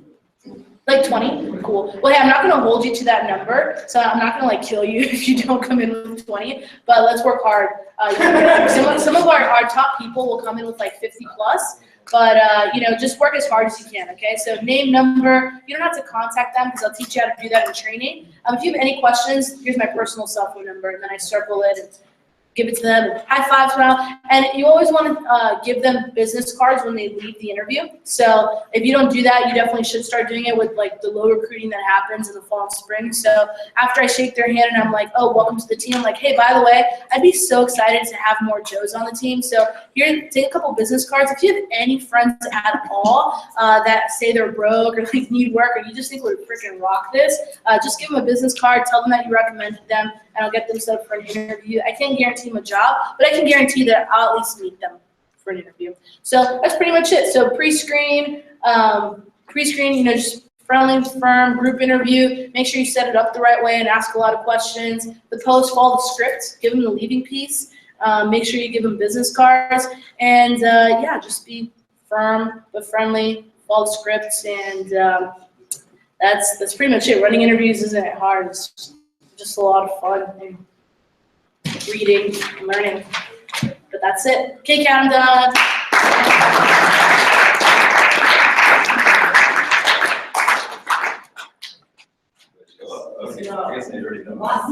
Hey guys! Can I get a couple of helpers? We need to hand out. Do they already have them or not? They have them all. Oh, they have them. They I'm do. just gonna see who probably is doing it. So, good morning. How's everyone? Pretty good. Good. Seems to be over bases. Awesome. So, I get to talk to you guys about my favorite thing in the world. Guess what it is? Starts with a P and ends in R's. So I can talk to you guys about PRs. This is like a fundamental of the business. Now I know it's early, so everybody stand up for me really quick. Stand up. I'm not going to talk to a dead room. High five your neighbor.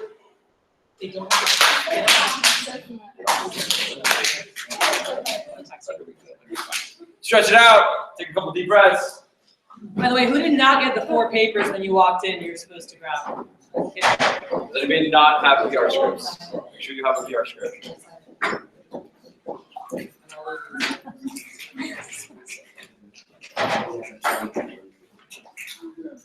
Hey, you in the front row, you can get one too. All right, here we grab a seat. Grab a seat. Grab a seat. Grab a seat. Where can stand?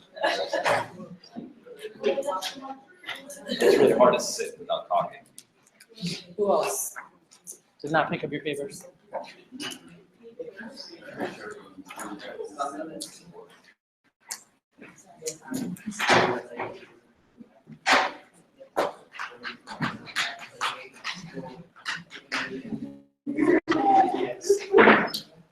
So who in here, by a show of hands, just so I can get an idea, has made PR calls before? Show of hands, who's made PR calls? Cool. Keep your hands up if you've done a rep trip. You've done rep-driven PRs. Cool. Keep your hands up if you've done texting with PRs. Cool. So as far as the PR program go, can anybody tell me why it's important for us to call PRs?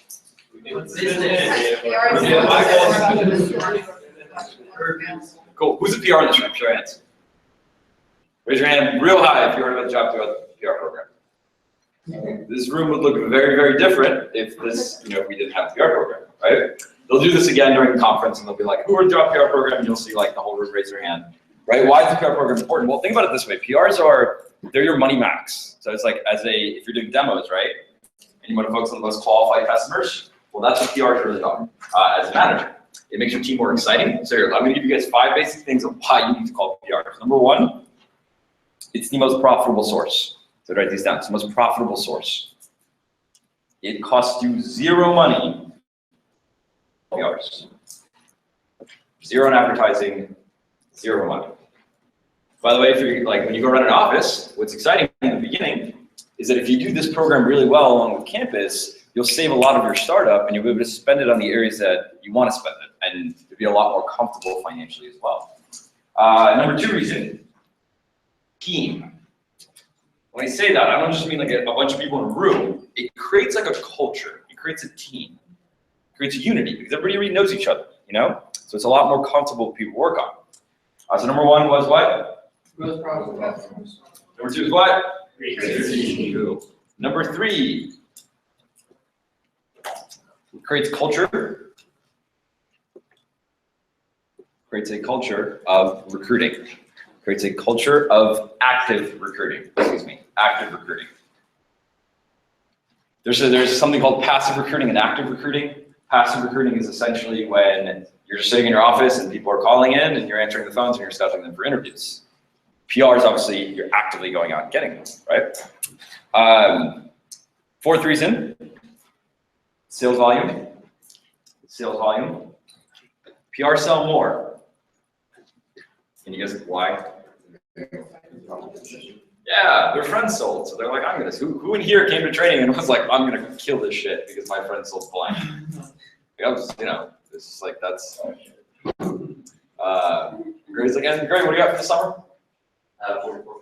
And his friend sold 65 last summer. It's like crazy how that happens, right? And the fifth reason is it makes your office way more fun. Fun, like I would literally write fun. I kid you not. Because I would think about like the type of people that you want to work with and the culture that you want to have in your organization. Who likes excuse-filled reps? Who likes reps that make a million excuses? Who likes that? It's like my favorite thing on the planet. I love that. When you have a lot of PRs, you don't get that crap because they're excited about working. They're excited about moving forward. You don't have to, you know, and so on and so forth. So now those are the reasons you should call them. Now, this is what I'll tell you guys. Like, if you don't call PRs, like you won't run a successful office. It's like, period. You know. And calling PRs isn't something you just delegate to a receptionist because it's calling applicants and setting them for interviews. You know. In my office, when we get a great list from like a private school, Heather was a PRA in the beginning of the summer, and what do I do with the private school list? Yeah. They get put in my drawer, and only I'm allowed to call them because they're our best kids. Nick Saban, if you guys think, who knows who Nick Saban is?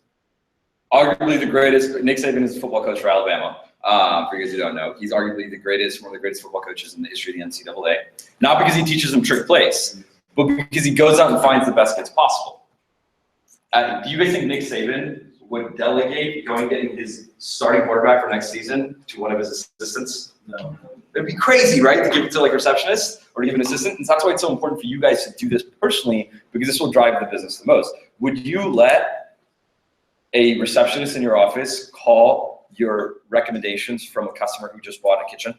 No. Would anybody? No. Hell no, right? Same thing with PR. By the way, I'm not saying receptionists aren't good people. That's not what I'm saying. They're great and they add a lot of value to our business. However, we call the best, right? So here, I'm gonna walk you guys through. So there's 3 different types of ways of getting PRs. Cool. So you guys wanna pull the scripts out. So you should have a script, you should have at least 2. So you should have the rep driven and one that looks like this and one looks like this. We're gonna do a little popular read. Is there any extra chairs? So here's the thing with PR, guys, and I heard Kathy say this back before I even knew her. I went to a conference where she spoke, and I was like, this lady's a genius. She said, I don't care how they come in the door as long as we get them in the door. You hear that? I don't care how they come in the door as long as we get them through the door. And so with PRs, it's like, it's friends of friends, right? It's not mailers, it's not IAPs. You don't have to be the utmost professional and put them through like a 4-hour interview, right? Like these are PRs. These kids want to sell, they want to make money. Like, the biggest thing with this is not being generic, but being clear, right? Being honest. Like that's very, very important. Now, obviously, we do say the same thing to everybody, but what I want you guys to understand about the script, all the script really does for you is the script creates certainty, right? Just like the manual, it creates certainty. You know what you're talking about, right? But what really sells Cutco? What gets you to that 90% closing ratio? Your confidence in what else? Clarity. And then would you guys agree your relationship with the customer? The more they like you, the bigger they buy? Yes or yes? Yes. Anybody have it where they buy really small, but they like you, so they ended up buying like $1,000? Right? It's the same PRs. The only reason I came into my interview, I'll be very honest with you, is because the girl on the phone was awesome. I don't remember jack crap that she said to me. I had 2 part-time jobs. I did not need another job. Only reason I came in was because the girl on the phone sounded cool. Only reason I stayed around for my interviews is because the girl at the front desk was someone I knew from high school. And so connection is like the most important thing when it comes to recruiting. Okay? Just like a little bonus tip there. So, because if someone likes you, they'll do more for you. No one cares how much you know until they know how much you care, right? So how do you get someone to like you? How do you get someone to like you? You guys all get sales reps. You already make a lot of PR calls. Great, go ahead. Ask questions. ask questions, build trust, listen, right? So, and I'm gonna explain why listening is important. So here, let's go through the script together. Ready? I'll start the first part, and basically we're gonna pop and read a couple of different sections. I'm on Kathy's PR approach. Okay, so this is traditional calling. So this is when we pick up the phone. This is like Veronica gave me a list of her friends, and I'm sitting down and I'm calling all her friends to set them up for interviews. Right? So here, let's start. Who can I roll? Or Jude? Yeah. Hey, is this Jude? Yeah, what's up? Hey Jude, my name's Wasim. I actually work with your friend Heather at her job. How's everything going? Pretty good, pretty good. How are you? Good, man. Good to hear. Heather told me that you go to U of H. You're in a fraternity there? Yeah, I can do it. Awesome, dude. Well, the reason I'm speaking to you, and then we dive into the micro, right? Notice on the way in the beginning, I immediately made a connection saying what? You go to U of H. You're in a what there? You're in a fraternity, right? And that immediately built a connection because now I'm not just some random person calling him. I know a little bit about him, right? That's, by the way, that's an icebreaker. That's why that's there. Because is it not a random phone call? It's a random phone number, right? How many of you guys got a call and were like, who the hell is, what, homonym? Did anybody have that happen when they got the call? That was me. I was like, who the fuck is Jen? You know, I still got scheduled. And so, there, yeah, Catherine, if you can see well the reason. Wasim, the reason I'm speaking to you is we have some positions available and we're conducting interviews this week to fill some of those. The manager asked Heather if she knew anybody that could be good to fit for us, and she mentioned you. So it's a nonchalant, like, oh yeah, your friend mentioned you. Not, oh yeah, your friend dumped out 200 contacts for us to call through. So you're one of those calls today. Somebody said that, I'm like, yo, bro, like what? And so we, with PRs, like we don't want to give them the impression that we're calling everyone, right? Why do you guys think that is? You want to make them feel special. I think something someone said. Okay. Yeah, you want to make them feel special. So Matt, why don't you do the next part? Where's this? So I wanted to ask you a couple of questions, tell you a little bit about us, and if things sound good, set you up to meet with the manager, so you can sit down and learn all the details of the position. Sound good? Yeah. Cool. Are you at least 17 graduated? Yes, I am. Whoa, and so that's just a quick, so it's a very like a low key. So put in parentheses next to it, low key.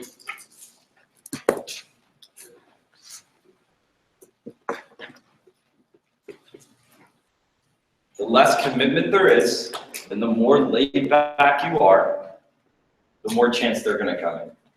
Cool.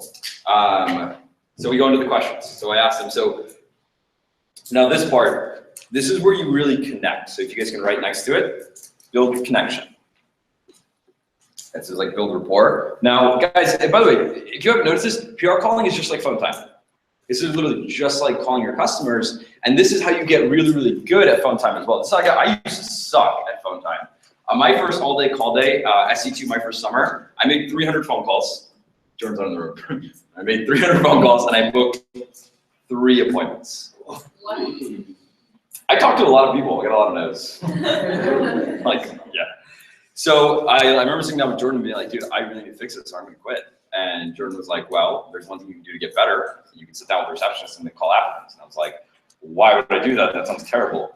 And I did it, and that's what got me really, really good at phone time, because instead of burning through all my recommendations and figuring it out, now there's thousands of leads that I can call through the system, right? Because your managers are good at collecting PR names, and I've got all these names that I get to call through without having to worry about, burning through my recs, and learning how to like handle objections properly and build a connection properly. And so this is where you build that connection. So I'm gonna ask the question. So are you currently, so Jude, are you currently working? Yes. Cool, where do you work? Chili's. Nice, I really working at Chili's. Awesome. Yeah, what do you do there? Going bartender there. Oh, that's awesome, man. I bet you meet a lot of interesting people. Yeah, the ones I can make. Cool. So you in school right now? Yeah, I was in school. Where do you go to school? Oh, right, you told me U of H, right? U of H. Yeah, my bad. How many classes do you take? 50 hours right now. Nice. So you're majoring in? Supply chain.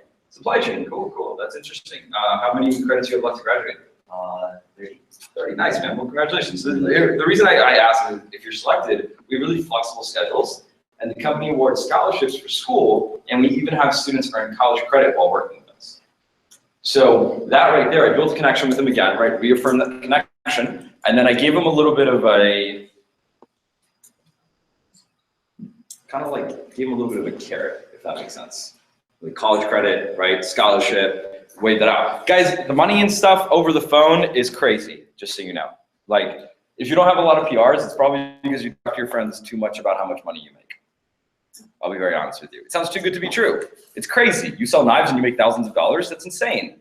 I know it's awesome, but it's insane if you think about it, you know? And so what you want to focus on is the experience and the relationships and the resume experience and things like and scholarships and things like that. Now this next part, the reason it's in, and check, I'm gonna have you read it, which is not sure if I told you or she told you. That part, the reason it's that way, like it's italics. Sorry, it's early. You don't need to say this. So Kathy, when she makes calls, she was telling me this part is if they ask. So wait, what is this? What's the job? Do we get that? This is if they. Because think about it, guys. Like, if you call to a job at the YMCA, do you ask what the pay is over the phone? Do you ask the hours over the phone? Do you like? No, you just go, okay, cool. When's my interview? Right? And so it's like same thing with PRs. It's like we don't really need to give them a whole bunch of detail. It's all about making it normal. The more normal it is, the more it makes sense, right? So Gordon, fire away. This is not sure. All right, so not sure if she told you, but the name of the company is Vector, and it's a huge student program.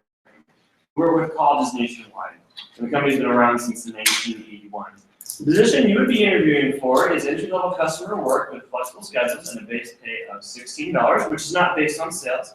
What you would be doing is working with customers, explaining products, answering questions, and helping them place orders. Do you like working with people? Yeah. Okay, great. And again, tons of cool perks if you're a student. Cool. And I just, by the way, I like the way Jacob said it at the end where he went, by the way, there's a ton of cool perks if you're a student. So it's like a really nonchalant, like, yeah, you know? You never want to be thirsty, you just want to be hungry. If that makes sense. It's not a, I need, it's more of, we have an amazing opportunity to offer, your friend's doing extremely well with it, thought I'd give you a call and see if you want to check it out. That's the mentality behind it. Okay? Thinking in abundance. Then we go, you sound, now this line, I thought this was kind of fun, Kat, was like, with this line, it's like you don't want to tell them if they sound great over the phone if they don't sound great over the phone, because they know they don't sound great over the phone, and they're going to be like, you're lying to me, if that makes sense. And it's kind of like, also it sounds generic, right? Because if they don't sound great over the phone, do you really mean it?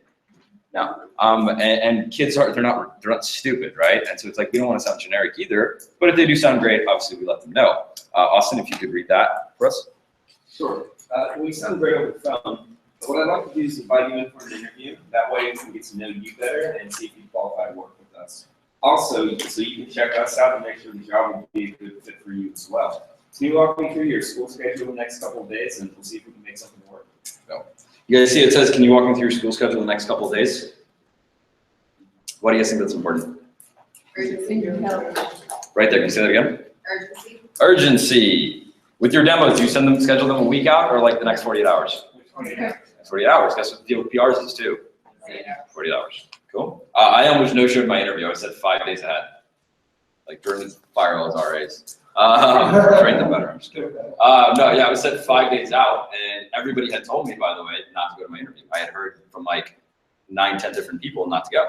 And the only reason I went is because the girl that recommended me texted me the day before, and then my best friend was like, dude, you can't just no-show a job interview. And I was like, all right, you're right. Let's go check it out. Only reason I came in, right? Like craziest job in my life. And so it's like just thinking about that, it's like you got to get it within 48 hours. So just in case, what does your schedule look like specifically for today and tomorrow? What does your schedule look like specifically for today and tomorrow? Because by the way, a kid might go, oh, I'm actually really busy today. I won't be free until next Monday.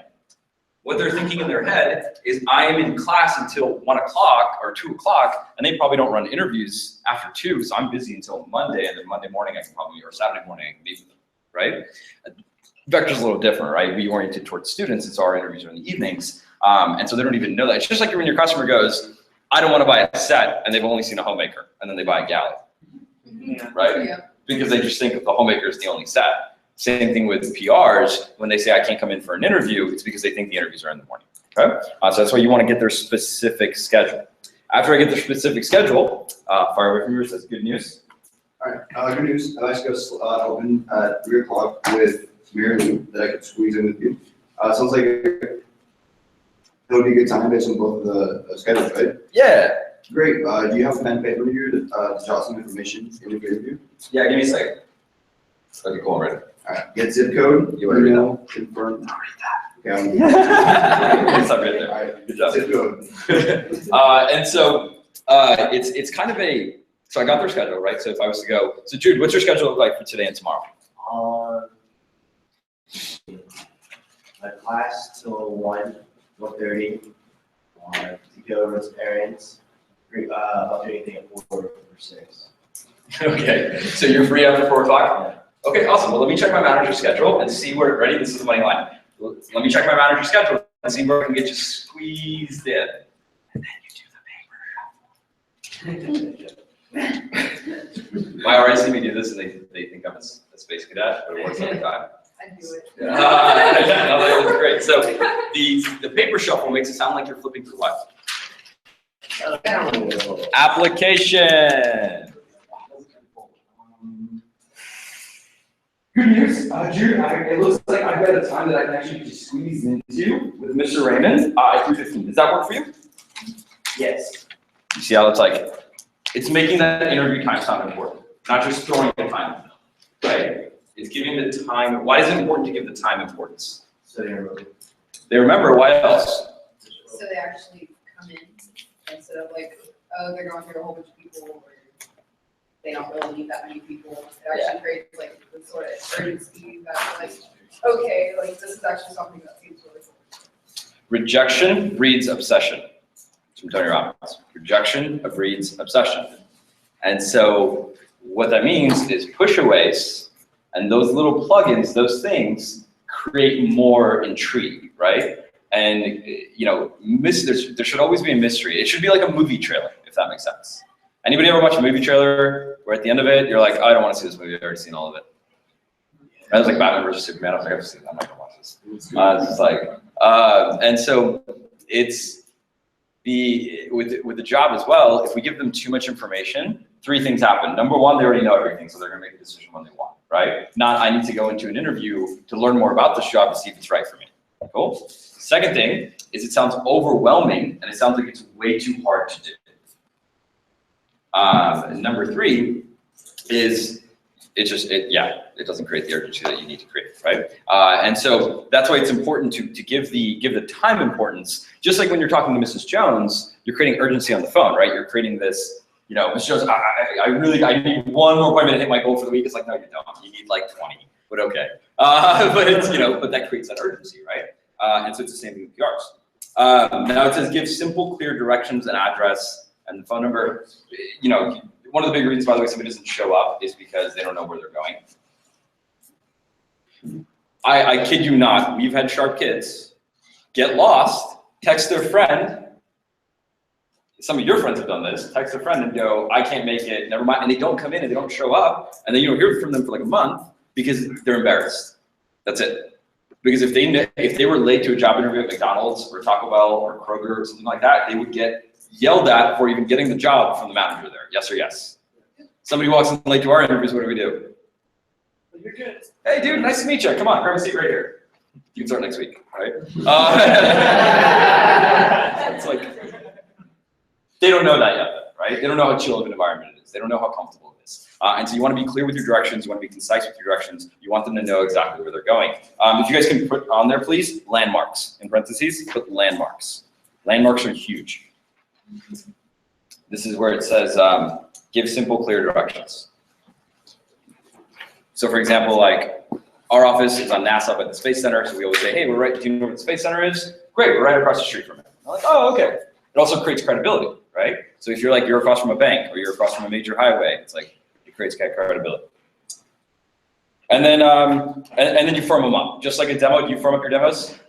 What happens when you don't firm up a demo? It sucks, doesn't it?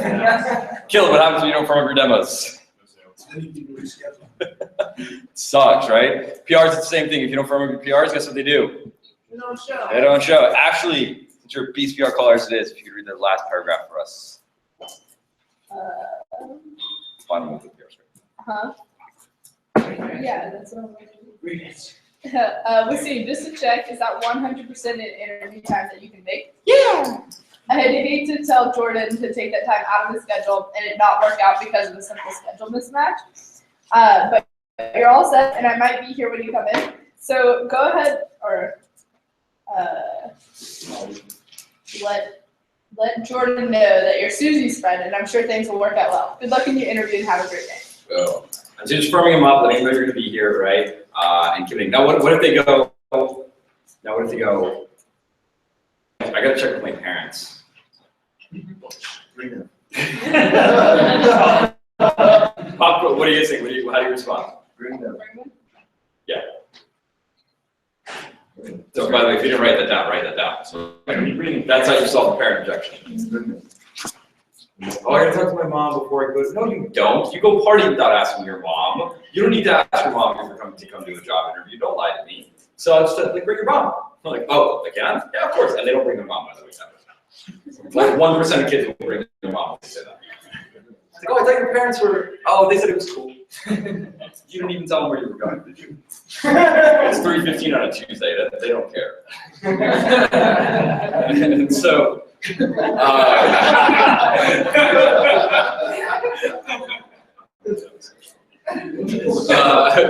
okay, any questions on the PR script? Any questions on PR calling, stuff like that? I don't have time to go through objections, so this is only 20% of it. The other 80% of it, so objections, and this will be for the next GCLA, is how to handle PR objections, okay? One thing you can do to get ahead is find out what the objections are. Maybe you can ask Kat, ask your manager, and get those memorized as fast as you can. Because it's just like doing a demo. If you have your objections memorized, how well do you handle them? A lot better than if you don't, right? It's the same thing with PRs. And so you want to have memorized. All right, move on. Let's go to rep driven. I'm going to fire this. I'm not going to go through the whole script. I'm just going to go through. By the way, rep driven is the same thing. It's even easier. I'm going to go through when to do it. So we're looking at where it says rep driven script for managers.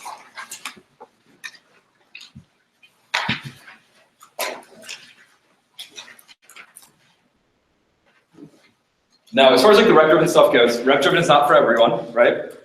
Because there's certain lists that you don't need to do rep driven with. You don't. You're going to call them, you're going to schedule them, and they're going to show up. Yes or yes? Yes. Who do you do rep driven with? What do you think?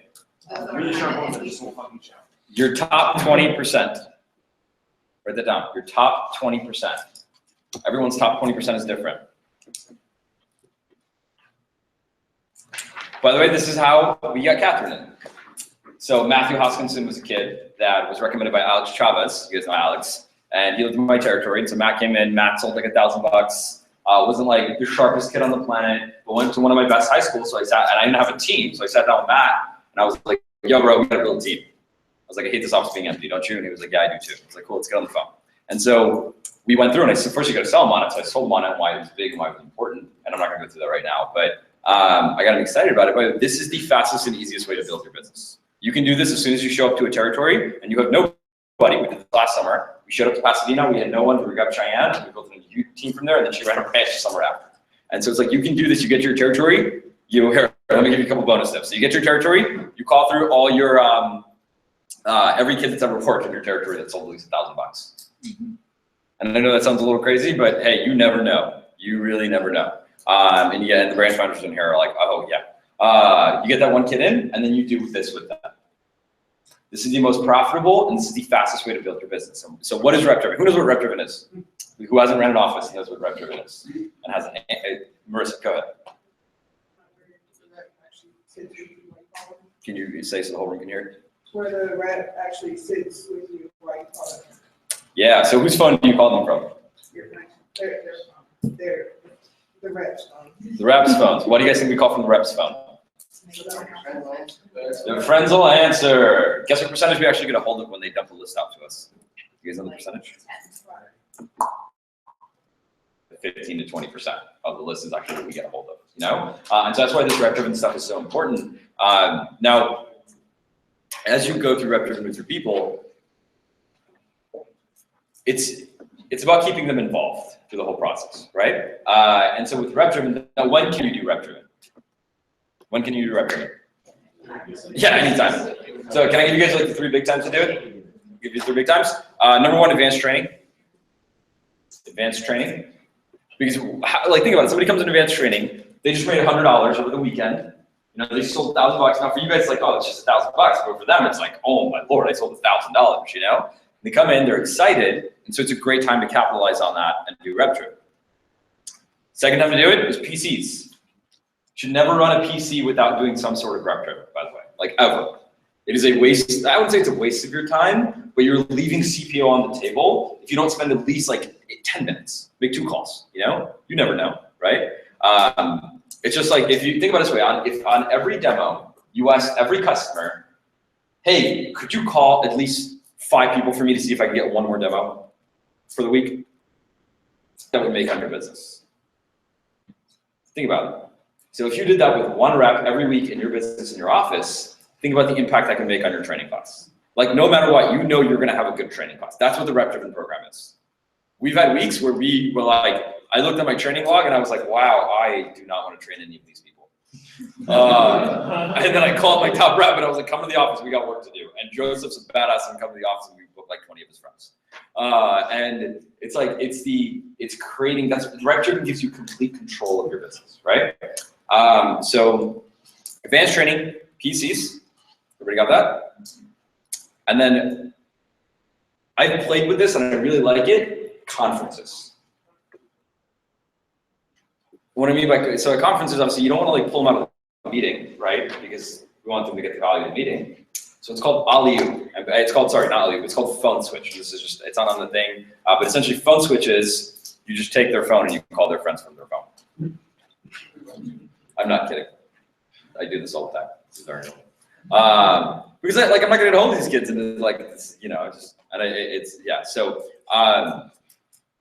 rep-driven alley-oop phone switch, it is a more profitable and more efficient way to get a hold of the kids you want to get a hold of, right? By the way, especially your best kids, right? The captain football team, valedictorian, salutatorian, top 5%, like those kids, debate team captain, like those kids, how do you get a hold of them? Well, like number one, they're really busy and that's why most of the time they don't answer unknown numbers. And number two, they're a little more, they're more intelligent, right? They ask more questions. And so like, yes, they're a little bit tougher to schedule. That's not a bad thing, by the way. That's not necessarily a bad thing. You just gotta fight for them a little bit more. Just like Nick Saban needs to fight for his best recruits a little bit more. And then, anyway, yeah, so with rep-driven, by the way, with rep-driven, do you think we get as many objections? No. Now for you guys who've never done rep-driven and you've only done traditional, you're gonna be really uncomfortable doing rep-driven. I'll be very honest with you. Because you've done it one way for a very long time and you're like, oh my God, I gotta switch to this now. For you guys who've never done anything, rep-driven will be your favorite thing on the planet. So I tell you, look, it works for everybody. You know, if you do it, you'll get over that. You'll get over that like funk of it being uncomfortable. Okay. I just lost. And then, any questions on the rep-driven stuff? Any comments, questions, concerns? Cool. Last thing I'm gonna wrap you guys up with is it okay if a PR says no? Yeah. Do we never call them again if they say no? Hell no. They're gonna call multiple times. Of course they are. Is anybody in here, just out of pure curiosity, who said no on the phone? 3 years. Okay, let's say no, nice. Yeah, for like 5 years. 5 years, wow, I said no. Said no? How many times did you guys say that? I said no, like 3 years. 3 years? Cool. Yeah. How much combined, how much have you sold? 38? 65, 22. Well, killed? Cool, so that's a little over 100 grand. 100 grand business. Kids who said no, so you guys call them. It's okay.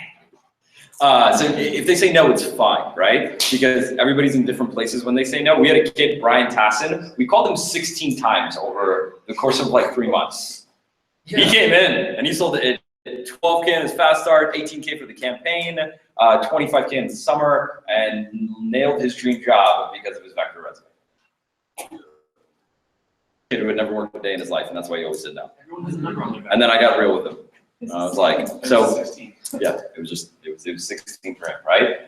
And so just understand it, it's okay. Like my receptionist this summer, Kira Barr, she was scheduled 4 times last summer. She got a letter in the mail, never showed up, and then we did rep driven and she came in. I remember there was a girl, I don't remember her name, but she used to avoid vector campus tables. Like she would see them on campus, she'd be like, oh no, oh no, oh no, and walk like all the way around campus to not have to walk by them. She called like 10 times as a PR. She applied online, came into the interview, and was like, yeah, I got to the door, saw Vector. I was like, oh, nope, not coming. She was texted. Her name was Emily Rayborn. Her friend texted her. They got her scheduled. Emily sold 80,000 with us, became a district manager, saved 50 grand, used that money to go to grad school, had a baby, lives an incredible life now. Yes, this program is amazing. Don't take the first no. Just like, do you ever take the first no from a customer? No, PR is the same thing, you know? And so I'm very, very passionate about the PR program because it's what builds our business, it's what builds our team, and that's how we share the opportunity, you know? And it's like, that's what really sharing the opportunity is, because just advertising isn't sharing the opportunity as much as it's going out and hunting, right? And that's what I love about this business. And the more you can become like Nick Saban, the better you will perform here. Jordan said something to me a long time ago that really stuck with me when I was a new branch manager, and I was always the one that was like PPR, let's just get people to sell a lot, screw recruiting. And he said, the biggest compliment somebody can give you in this business is they can tell you that you're a recruiter. That is the best compliment that you can get. That's the most respect you will always get as well. In this business, recruiting, we are a recruiting business, we are a PR recruiting business, and the better you get at the PR program, look, you could not know how to enter base pay like I did when I ran a branch, and you will still do well as long as you know how to collect and call PRs. I promise. That's what I do. So, that's all I got.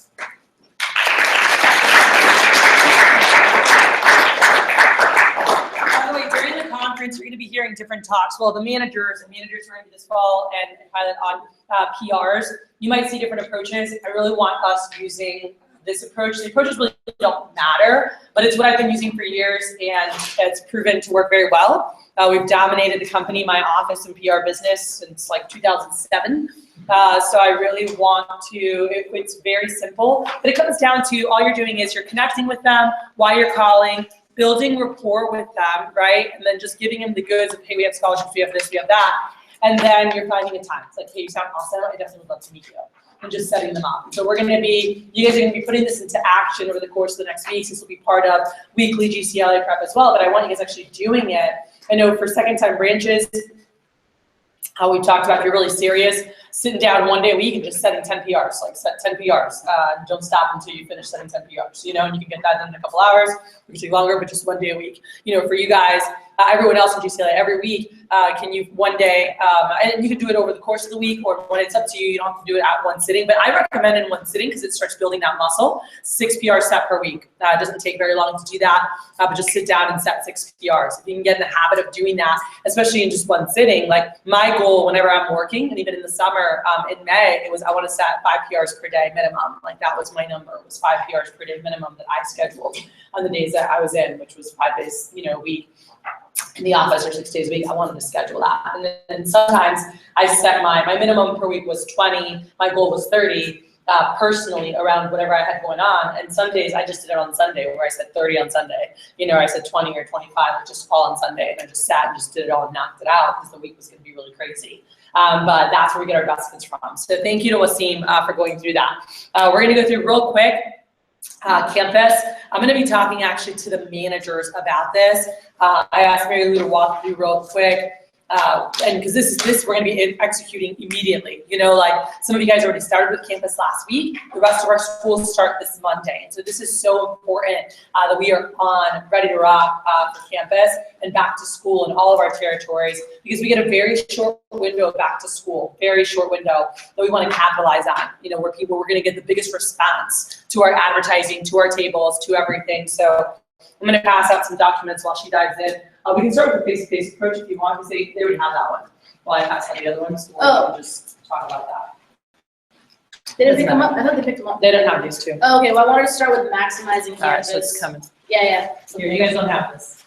Here, if you want, I'll pass it on to No, this. go, you can switch. Okay, cool. So maximizing campus results is going to be the first document we're going over. The second one, we'll do the campus domination list, and then the third will be the clipboarding one that you guys already have. So we're pretty much doing what to do in the office before campus, how to be prepared for on campus, and the strategy there, and then the face-to-face approach, which is probably one of the most important things. So we're gonna go lightning quick. So have your pen and paper ready and just like take random notes on here, or whatever method works best for you. So maximizing campus results. So the first one is the preparation. The cool thing about this is that your managers have done about 90% of this, and if they haven't, just make sure you sit down with them and make sure it gets done. But Lorena's helped them do it. Our office already has it done, but this is good to know for when you go run your office next summer, is you want to have all the dates mapped out. What dates? When does school start?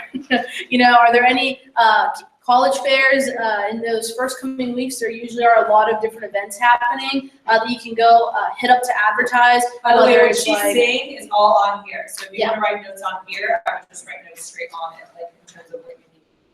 Yeah, so, sometimes there's rushing and all these different things going on that you might want to take note of, like when's the first football game or whatever sport is big at that school, when's that first game. So making sure you have all the big important dates for the schools mapped out and who's going to be where.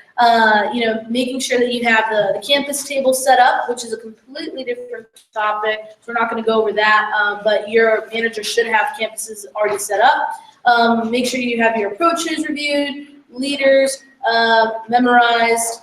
Yeah, leader, if you're an active leader, you want to have yours memorized. Making sure you have people prepped and your helpers are coached. So typically the helpers on campus are your representatives. They obviously aren't going through GCLA training, so they don't know what exactly they're supposed to say on campus. So you kind of want to give them a little mini rundown before you actually go, so they're not just walking around saying random stuff like, oh, we sell knives, take a card.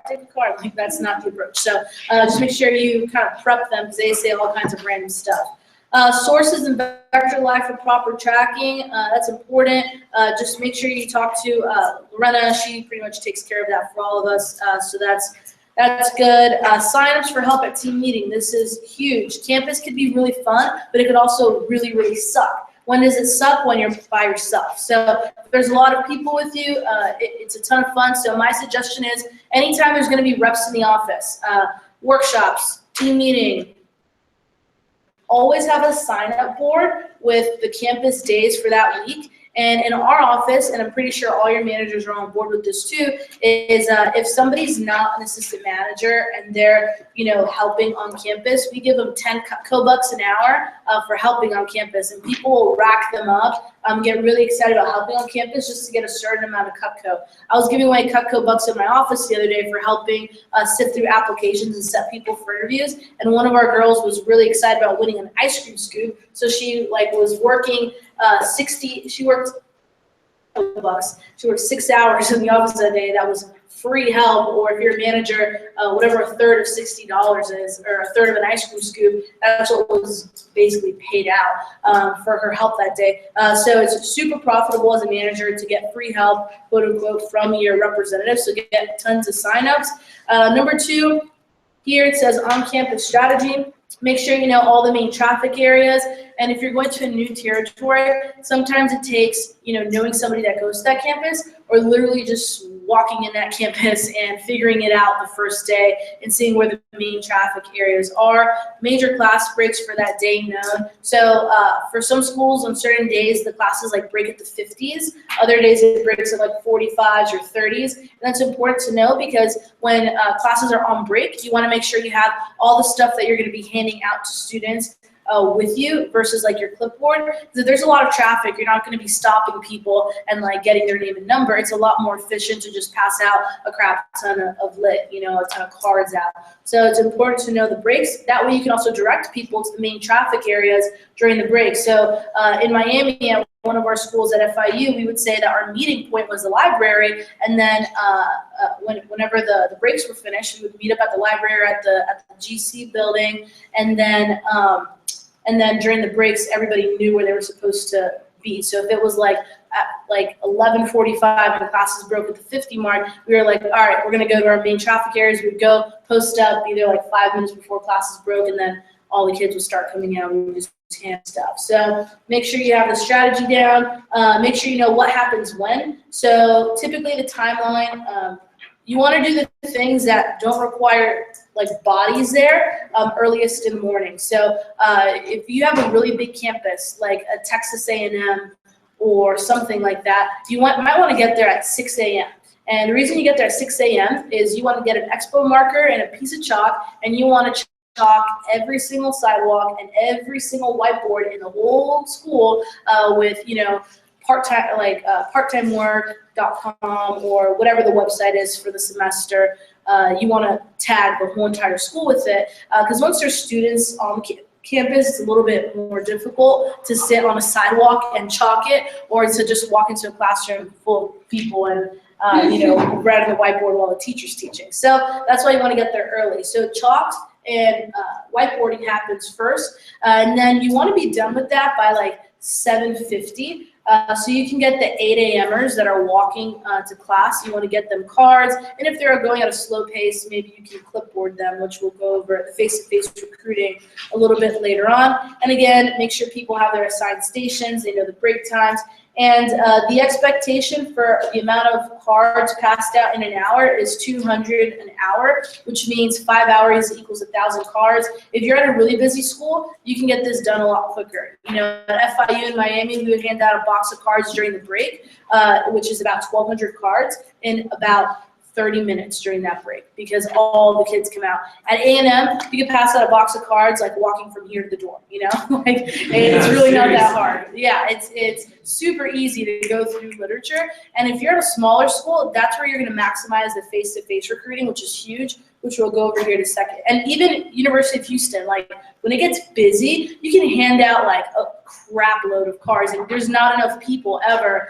to hit up every single person on that campus. My goal is that in the first like 4 to 5 weeks of school, that like by that last week, every single person on campus has had at least like 2 cards. And you'll know if they've had at least a card or 2, because they'll walk up and be like, all right, I'll get another one. Or they'll be like, I have the purple one and the yellow one. And I'm like, did you get the green one?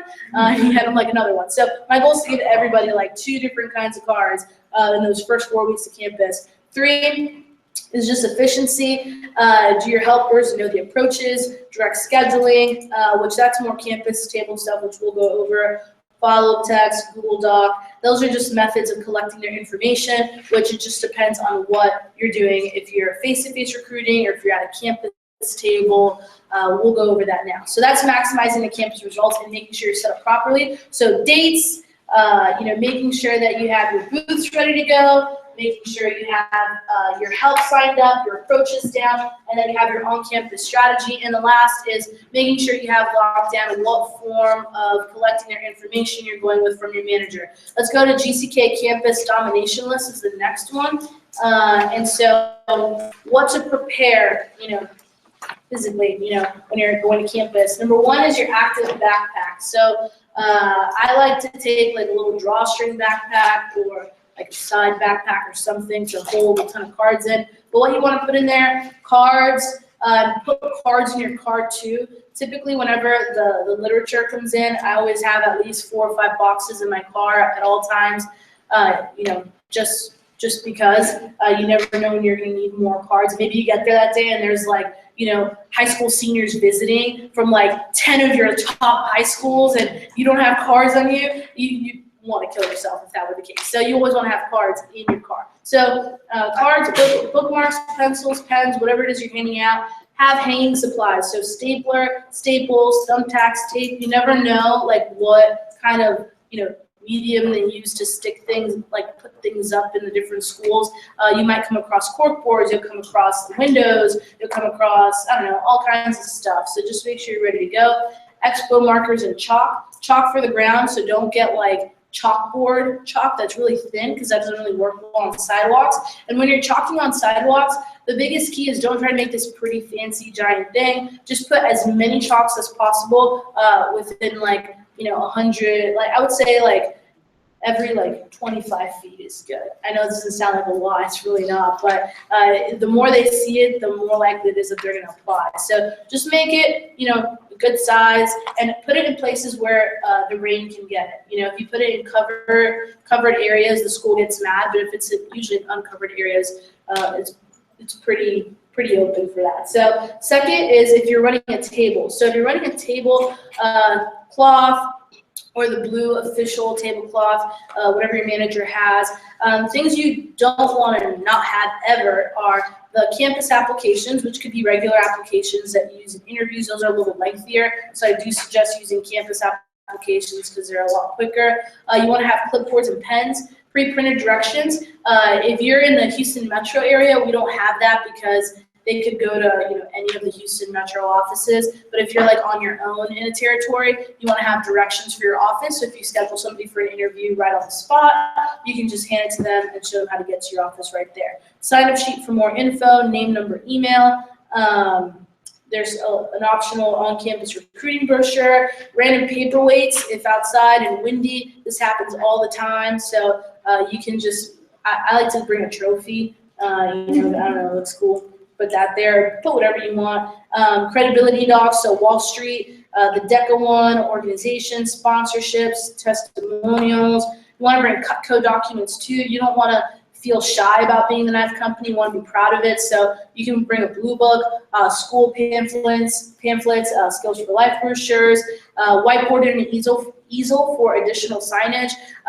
It's really awesome to put like $16 base pay on there, and then everybody comes to the table, or like free pizza.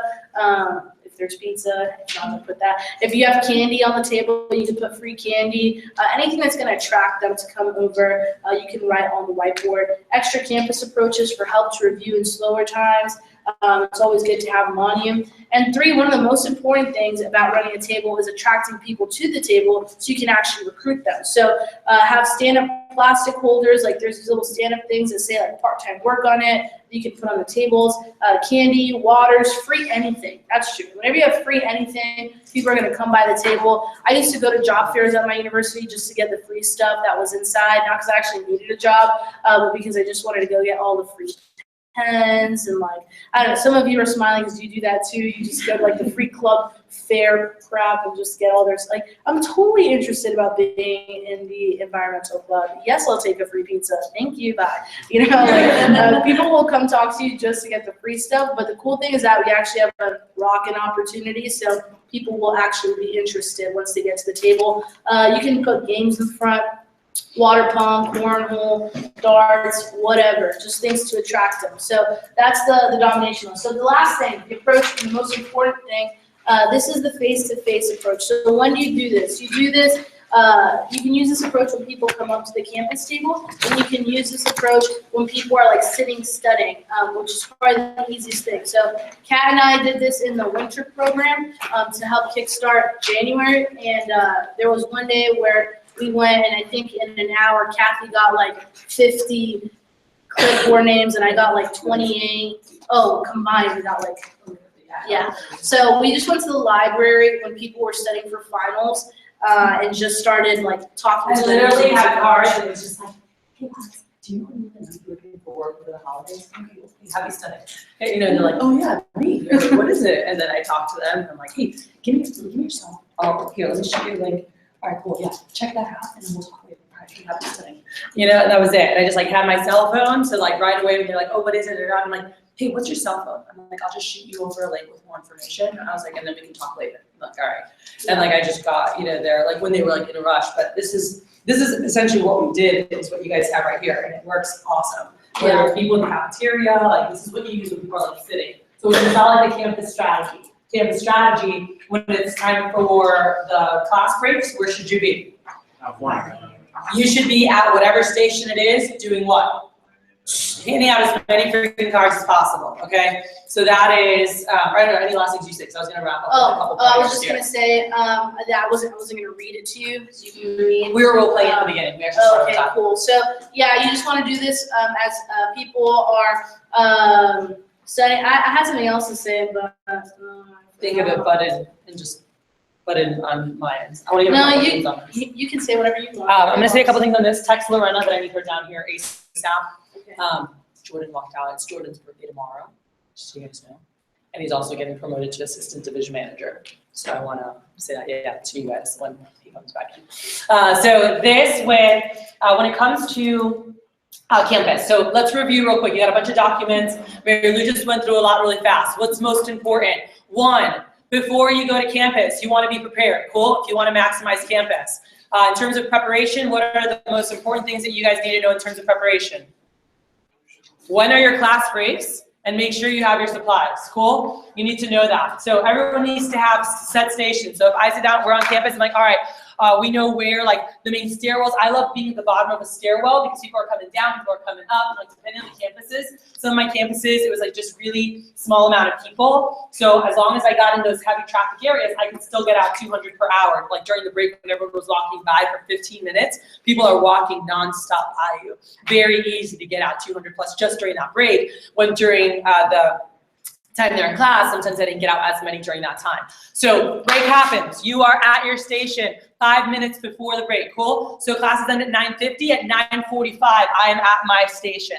And you have to make sure you prep people. And Jude, for you guys, when you're going to campus, it's like, hey, if you want to grab breakfast, grab it at whatever, let's say 8:50 is the break, grab it at 9:15. I want you at your station till 9:05, 9:10. If it's dead by 9:10, go eat real quick and then keep talking to people. The worst thing is you bring new help and like, I'm hungry, and they go eat right when a break's about to happen.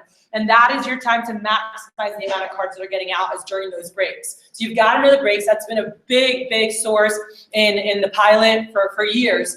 And getting out a lot of active is just knowing that and making sure people were prepped as to when they can go take, grab food real quick, or if you need to use the bathroom, it's like, use it before 8:45, so that 8:45 your butt needs to be by your station, because some people are getting out of classes early and people are starting to arrive, because then the classes break at 8:50 and then, hand cards.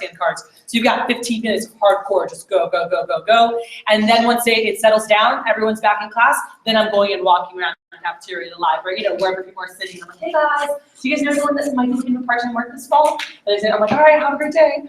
Pass it along or whatever. And if they say, oh yeah, what is it? Which most people say maybe, because it's not, are you looking for work? I'm like, do you know anyone that might be looking for part-time work this fall? Does that make sense? So it keeps it very open. So most people are like, well, maybe, what is it? And you're able to talk to that. So that approach, by the way, you will be getting drilled on September 30th, but I'd be getting that crap memorized by Sunday. Like that's the number one thing that I would say, memorize that this weekend, is that approach, the face-to-face approach, memorize it, get it down. That's so let me give you guys assignments real quick before I bring up Jordan to wrap up. So number one, memorize face-to-face approach.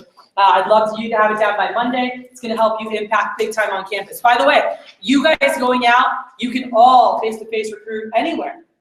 At a bowling alley, at a pool hall, at school, wherever you're at. And by the way, anyone you guys do this with is your PR.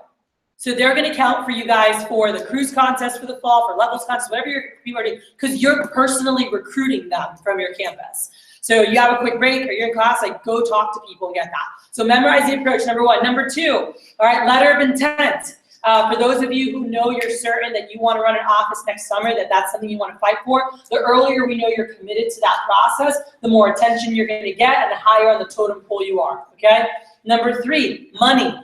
All right, some of you guys have great amounts of money in your startup. I was looking at your guys' sign-ins, but there's some of you guys that don't have money in your startup at all. So we want to make sure we get money in startup, all right? So that's super important, whether it's $200, $500. I know some people have put in several $1,000s. Jacob last year was put in $5,000. Whatever it is to show, hey, I'm serious, and gives us confidence in investing into you and giving you money, to help you go out and learn how to run your own business. So making sure that's ready to go. Review the documents you were given. I want to make sure you guys really read through them and get comfortable, because this is going to be part of our training process here over this whole week. For us guys, how we take over, like our domination, where GCK takes over, we have got to be killer in face-to-face recruiting anytime, anywhere, especially on campus. And two is PR domination. Like we need to be the kings and queens of rep driven. Like that's what we are known for. All right. So with that, we got a birthday coming up tonight at midnight. Two. It was just happy birthday, and Jordan's is tomorrow. That doesn't matter. Happy birthday to you. Happy birthday to you. You. Happy birthday, dear Jordan and Kathy. Happy birthday to you.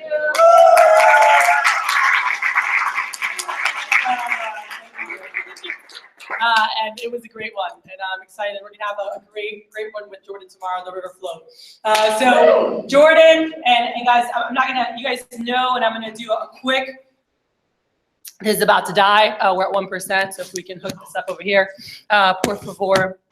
I shall do it. Jordan is somebody, when I first moved here, I was coming down to take the promotion, was probably one of the people initially that I was most excited about, but he was not excited to work with me. And I remember that fall meeting him, he's like, go away. And it was really cool through the fall of 2014 to get to know him, and it transitioned really awesome, because the next year as I was moving here and got to know him and his girl